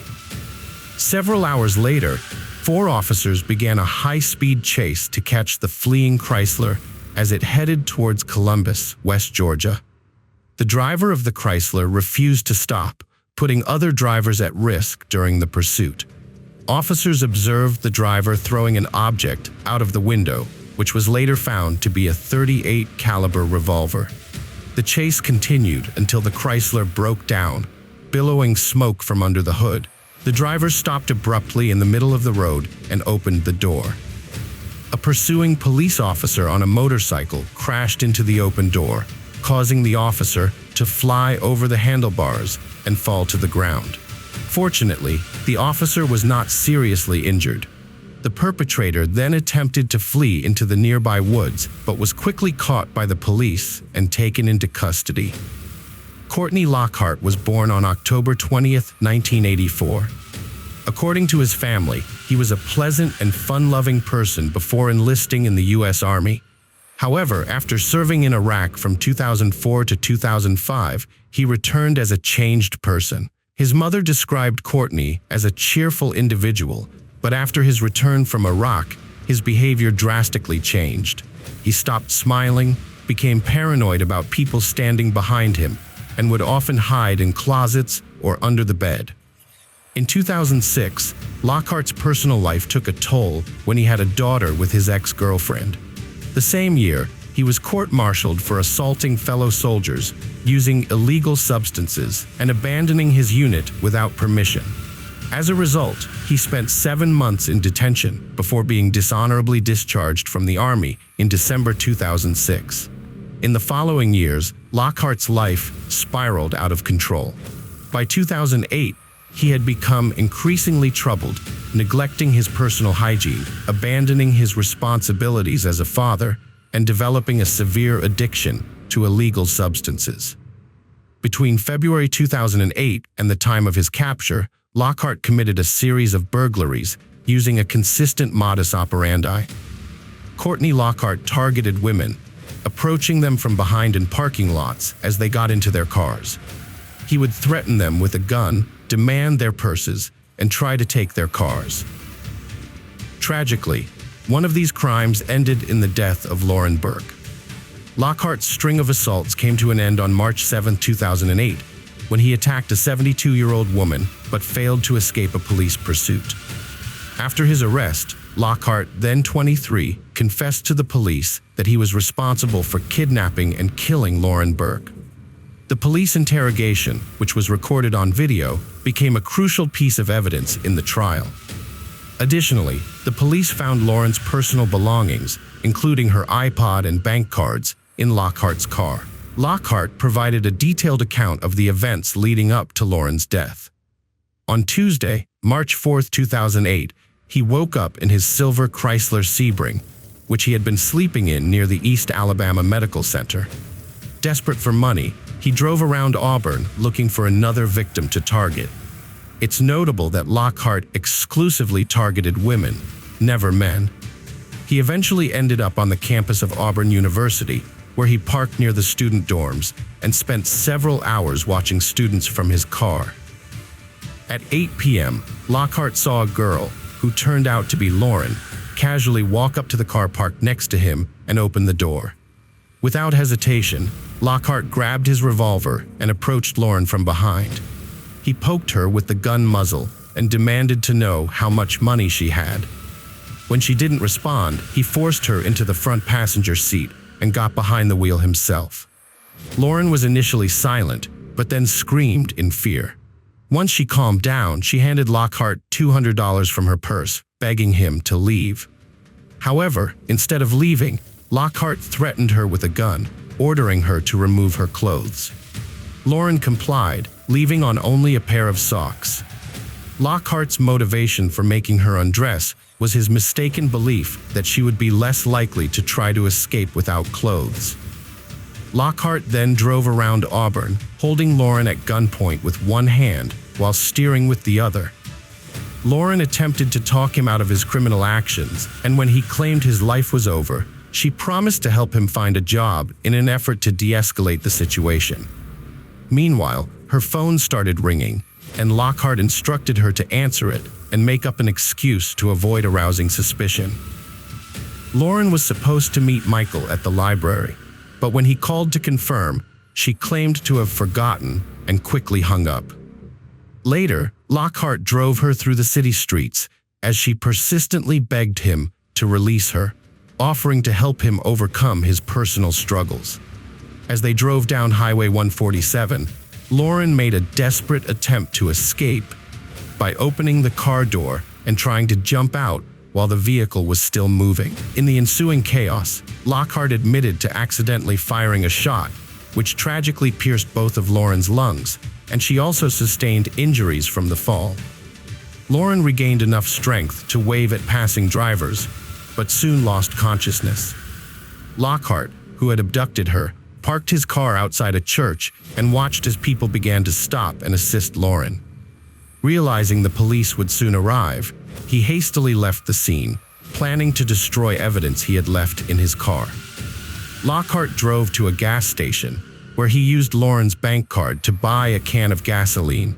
He then doused the interior of his car with the gasoline, got back in, and drove to the campus where he had initially taken Lauren. His Chrysler was parked there.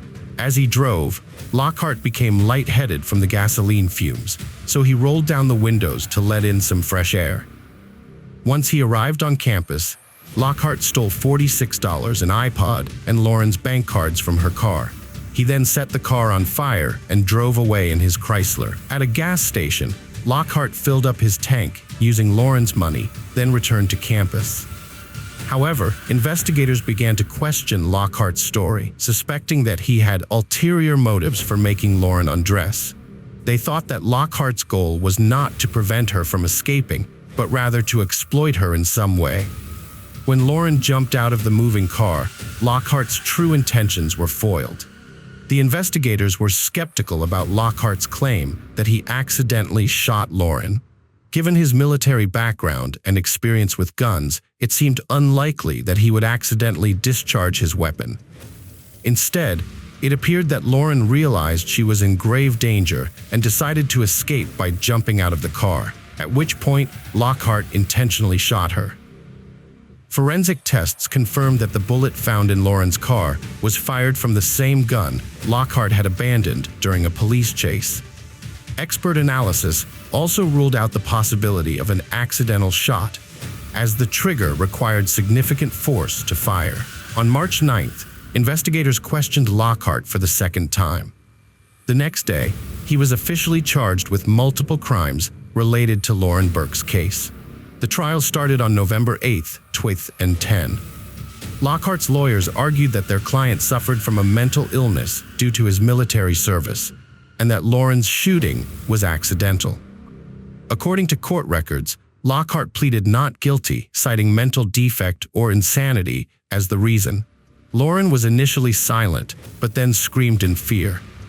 Once she calmed down, she handed Lockhart $200 from her purse, begging him to leave. However, instead of leaving, Lockhart threatened her with a gun, ordering her to remove her clothes. Lauren complied, leaving on only a pair of socks. Lockhart's motivation for making her undress was his mistaken belief that she would be less likely to try to escape without clothes. Lockhart then drove around Auburn, holding Lauren at gunpoint with one hand while steering with the other. Lauren attempted to talk him out of his criminal actions, and when he claimed his life was over, she promised to help him find a job in an effort to de-escalate the situation. Meanwhile, her phone started ringing, and Lockhart instructed her to answer it and make up an excuse to avoid arousing suspicion. Lauren was supposed to meet Michael at the library, but when he called to confirm, she claimed to have forgotten and quickly hung up. Later, Lockhart drove her through the city streets as she persistently begged him to release her, offering to help him overcome his personal struggles. As they drove down Highway 147, Lauren made a desperate attempt to escape by opening the car door and trying to jump out while the vehicle was still moving. In the ensuing chaos, Lockhart admitted to accidentally firing a shot, which tragically pierced both of Lauren's lungs, and she also sustained injuries from the fall. Lauren regained enough strength to wave at passing drivers, but soon lost consciousness. Lockhart, who had abducted her, parked his car outside a church and watched as people began to stop and assist Lauren. Boundaries between love and horror, between compassion and betrayal, become increasingly blurred. We are confronted with a story that captures global attention. This is the tale of Jenna Oakley, a young woman whose life has descended into a haunting nightmare, entwined with passions, revenge, and sinister secrets. Through the eyes of those who have grappled with the dichotomy of good and evil, faith and betrayal, we delve into a narrative that prompts contemplation about the very essence of the human soul and the values that guide our decisions. Despite efforts by Jenna's legal team to argue for her confinement in a juvenile facility, Judge Darren Peckler decreed that she should face the consequences of her actions in an adult prison. As the verdict was delivered, the judge condemned the cruelty and senselessness of the crime against Rhonda, Jenna's stepmother. While Jenna was convicted, her father, Philip Oakley, remained plagued by questions about his daughter's motivations. Dissatisfied with the sentencing, Philip believed Jenna deserved a harsher punishment, lamenting the fact that she would only serve 15 years, while he, her brother, and Rhonda's children would endure a lifetime of pain and loss. But who is Jenna Oakley, And what drove an ordinary girl to commit such a heinous act, becoming enmeshed in a tale of tragedy? Let us delve into the depths of her soul together, seeking to unravel the motives behind her actions and grasp the true essence of this enigmatic personality. Jenna's upbringing was marked by hardship and neglect. Left alone at home from a young age, her mother's inability to provide a stable life left Jenna and her brother David vulnerable. The departure of her older stepsister, who had served as their guardian, further compounded their struggles. The neglect they endured was so severe that intervention by Child Protective Services became necessary, ultimately leading to their removal from their mother's care. In April of 2016, Jenna and David made the pivotal decision to move in with their father and his wife, Rhonda, a woman of 52 years at the time. Rhonda, from the outset, embraced her role as a stepmother wholeheartedly, treating her husband's children as her own. Those close to Rhonda and her husband later recounted how she had longed to be a nurturing presence in her stepchildren's lives, welcoming them into her home with warmth and sincerity. Little did anyone suspect that this seemingly ordinary transition would culminate in a harrowing tragedy. Despite Jenna's academic achievements and the praise she received from her teachers, she grappled with inner turmoil. Her rebellious nature made it challenging for her to adhere to the rules imposed in her new household. However, the situation escalated further when Jenna's parents discovered her relationship with a 20-year-old man named Kenneth, a connection that had roots dating back to Jenna's childhood in Indiana. As Jenna navigated the complexities of her adolescence, one enigmatic figure loomed large in her life: Rhonda, her stepmother. While ostensibly a pillar of support and protection, Rhonda's influence on Jenna's life would ultimately be shrouded in darkness. Delving into Rhonda's story becomes essential to unraveling the mysteries of her personality and understanding the profound impact she had on Jenna's life. Rhonda Rains Oakley, born on March 5, 1964, in Kent, USA, Casey County, emerged into the world as the daughter of Howard Lee Rains and Mabel Walls Rains. Her journey through life saw her graduate from Casey County High School in 1982, embarking on a 3-decade-long career in a renowned company specializing in marketing, packaging, and printing services. Described by her peers as a beacon of kindness and joy, Rhonda's warmth endeared her to many. Prior to her encounter with Philip Oakley, Rhonda had traversed the trials of divorce and motherhood, already a mother of 4 from a previous marriage. Fate intervened when Rhonda and Philip crossed paths on the golf course, igniting a whirlwind romance that led them to tie the knot. Despite their shared affection, the stark age difference between Rhonda and Philip raised eyebrows, prompting familial objections. Concerned about Jenna's involvement with Kenneth, who was 5 years her senior, Philip and Rhonda embarked on a mission to quell their daughter's infatuation. Rules were imposed, including the confiscation of Jenna's electronic devices and stern demands for compliance. However, Jenna's defiance only intensified, her clandestine rendezvous with Kenneth fueling a growing animosity towards her parents. On the fateful afternoon of September 1, 2016, as the golden hues of dusk began to descend, a grim discovery unfolded within the Oakley household. David, Jenna's younger brother, returned home from school, unaware of the tragedy that awaited him. As he stepped through the threshold and into the familiar confines of their home, an eerie silence hung heavy in the air, punctuated only by the distant barking of their family pets echoing from the basement below. Curiosity mingled with apprehension. David ventured into the basement, where the source of the canine distress awaited.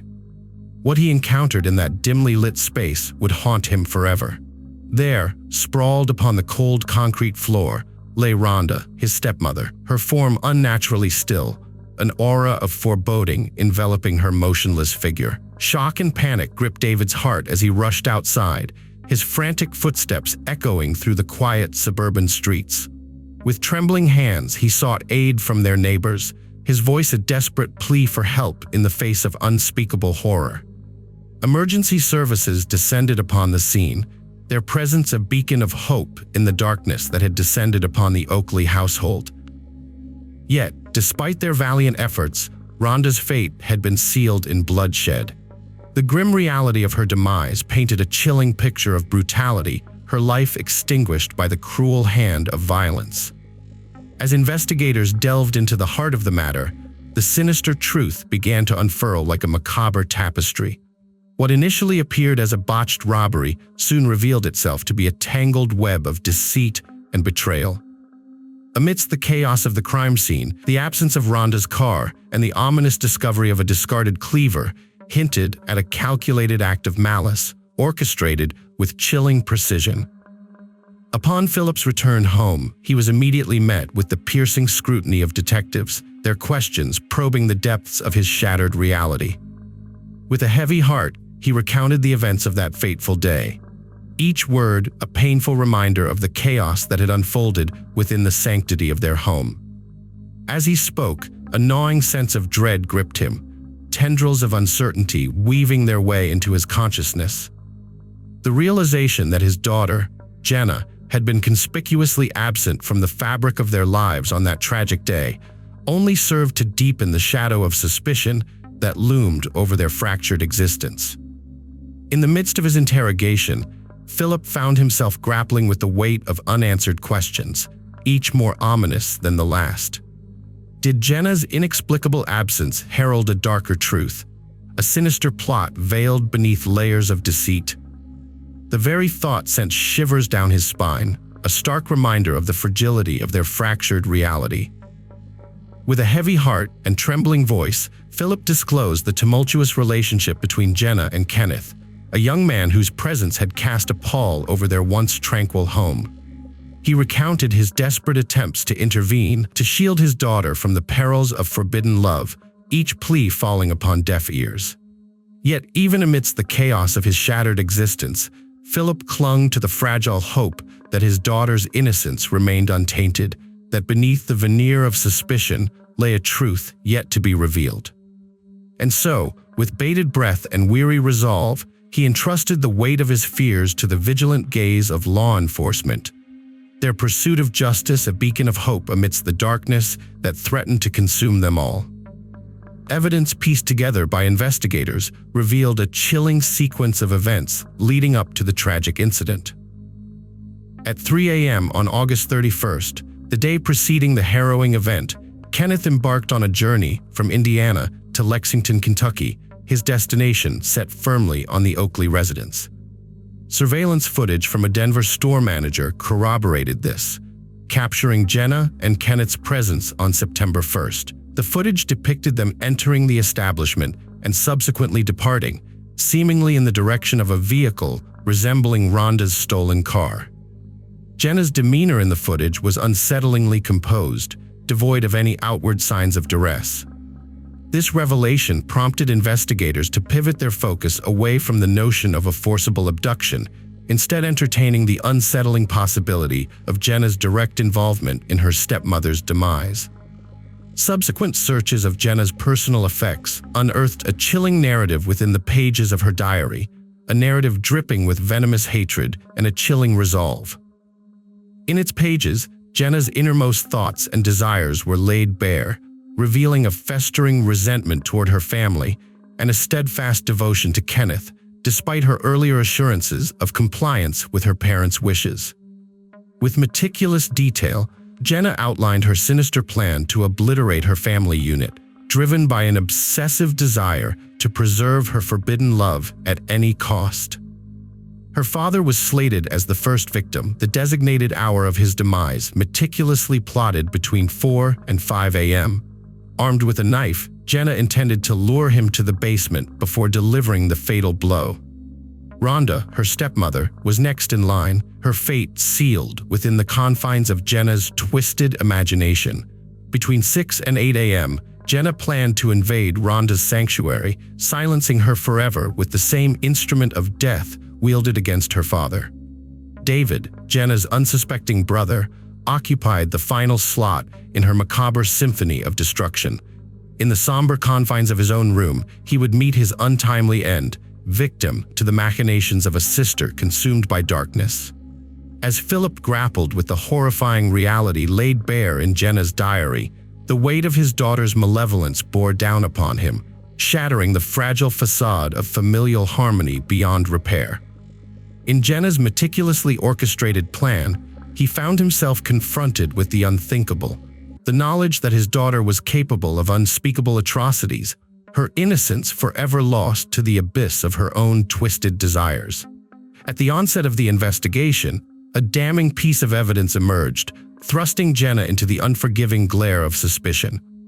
Philip wasted no time in providing the authorities with Kenneth's contact details, a crucial step in the relentless pursuit of justice. With unwavering determination, law enforcement agencies swiftly tracked the fugitives to their hideout, culminating in a dramatic showdown on September 4th, just 3 days after the heinous crime had been perpetrated.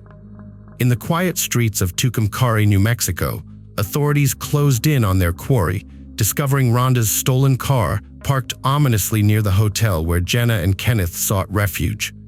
With precision and resolve, officers apprehended the pair, swiftly escorting them to separate vehicles, bound for a detention facility in New Mexico pending extradition. As the investigation intensified, authorities scoured the confines of the vehicle in search of the weapon wielded in Rhonda's brutal attack.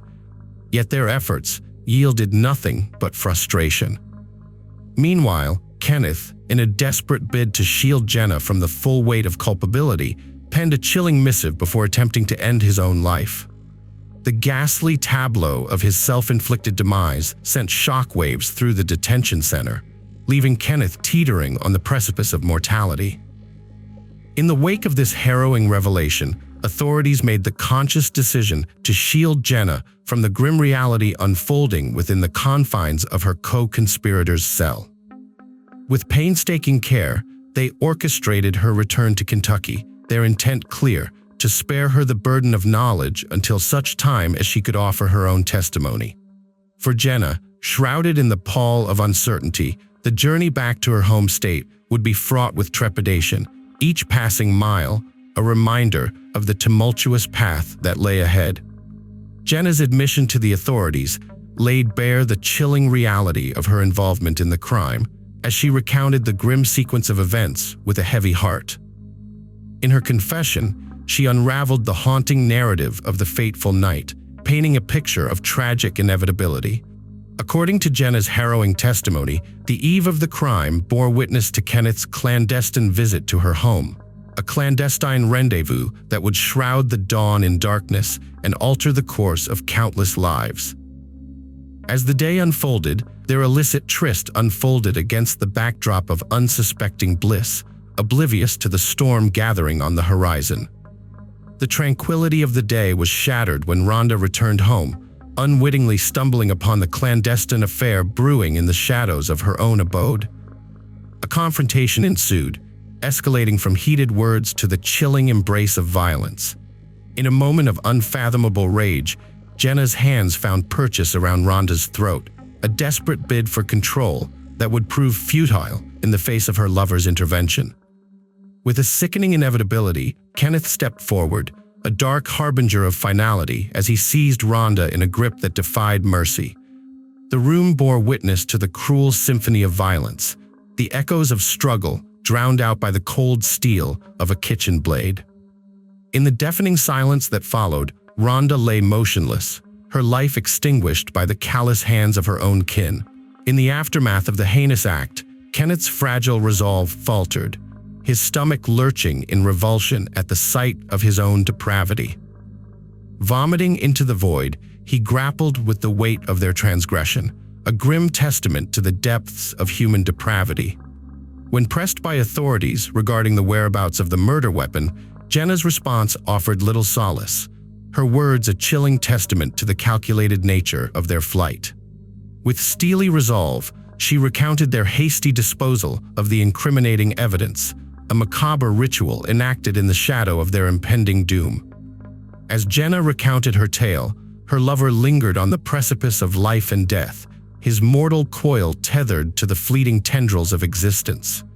Yet, fate would not afford him the opportunity to atone for his sins, for the specter of mortality loomed large over his hospital bed. In the cold embrace of October's twilight, Kenneth breathed his last, leaving behind a legacy marred by tragedy and unfulfilled promise. Following the formalities of the court, Jenna found herself facing the weight of justice, her fate entwined with the tendrils of guilt and accusation. The charges levied against her bore testament to the severity of her transgressions, branding her as the architect of her stepmother's demise and a perpetrator of theft. Held without reprieve in the confines of a juvenile detention center, Jenna awaited her trial with a heavy heart, her thoughts haunted by the specter of her own culpability. As the gravity of her situation sank in, her father, once a pillar of familial devotion, turned his back on her, his words a damning indictment of her actions. Gone was the paternal instinct to protect, replaced instead by a grim resolve to see justice served. The news of Kenneth's demise, a grim epilogue to their shared tragedy, was withheld from Jenna until the day of her court hearing. The revelation struck her with the force of a sledgehammer, her world crumbling around her as she grappled with the enormity of her loss. In the hallowed halls of justice, her anguished cries reverberated, a stark reminder of the human cost of her actions. In a bid for clemency, Jenna pleaded guilty to first-degree manslaughter, her admission a frail echo of remorse in the face of overwhelming guilt. Yet, even as she sought redemption, her father's disillusionment loomed large, his cries for systemic reform falling on deaf ears. For Philip, the scars of his family's tragedy ran deep, a testament to the failings of a system ill-equipped to protect its most vulnerable. As the sentencing hearing drew near, Susan Hooper, a beacon of hope amidst the storm of legal proceedings, sought to unravel the tangled web of Jenna's tumultuous upbringing. In her impassioned plea for leniency, she painted a portrait of a girl besieged by a lifetime of abuse and neglect, a victim of circumstance driven to desperate measures by forces beyond her control. As the gavel fell and Jenna's fate was sealed, the echoes of her turbulent past reverberated through the hallowed halls of justice, a haunting reminder of the fragility of the human spirit in the face of insurmountable odds. Despite Jenna's pristine record devoid of any criminal blemish, the perplexing nature of her drastic actions left many scratching their heads in bewilderment. How could a girl so esteemed by her educators and peers stoop to such depths of desperation without a discernible cause? The absence of her family during the trial only added fuel to the fire of speculation, with Philip's refusal to participate and Jenna's mother's conspicuous absence casting a shadow of doubt over their parental obligations. Delving deeper into Jenna's tumultuous past, Susan unearthed a trail of abandonment and neglect that painted a stark picture of maternal indifference. Drawing from a trove of evidence and records, she pieced together the fractured narrative of Jenna's early years, revealing a childhood marred by the absence of maternal guidance and care. Susan's exhaustive investigation traversed state lines, scouring through the annals of child welfare services and medical archives in Indiana and Kentucky alike. Her efforts culminated in a tapestry of testimonies woven together from the threads of Jenna's past acquaintances and confidants. Among them stood Jenna's older half-sister, a reluctant witness whose recollections shed light on the harrowing reality of their shared upbringing. Recounting years of instability and insecurity, she laid bare the truth of their fractured family dynamic, where safety and solace were but distant dreams. As Susan peeled back the layers of Jenna's past, a chilling portrait emerged of a home haunted by the specter of crime and betrayal. Jenna's tender years were marked by the malevolent presence of her mother's ill-fated romance, a dalliance with an ex-convict that plunged their household into a maelstrom of chaos and fear. From the tender age of 3, Jenna bore witness to a procession of theft and infidelity, her innocence shattered by the tumult of her mother's misguided affections. All of these events unfolded before Jenna and her younger brother. It started with a concerned neighbor's call to Child Protective Services upon discovering rats in Jenna's family home. Beyond the rodent issue, the neighbor expressed worry about the children being left unattended for extended periods. Records from social workers' visits painted a grim picture of Jenna's home life. Jenna's mother's hostility toward social workers hindered their access, but when they finally entered, they were met with appalling conditions. Rotten food, piles of garbage, and rat droppings littered the house. Children were found relieving themselves on the floor amidst the squalor. The kitchen was a breeding ground for mold, with unwashed dishes stacked for months. Insects and rodents roamed freely, posing serious health hazards.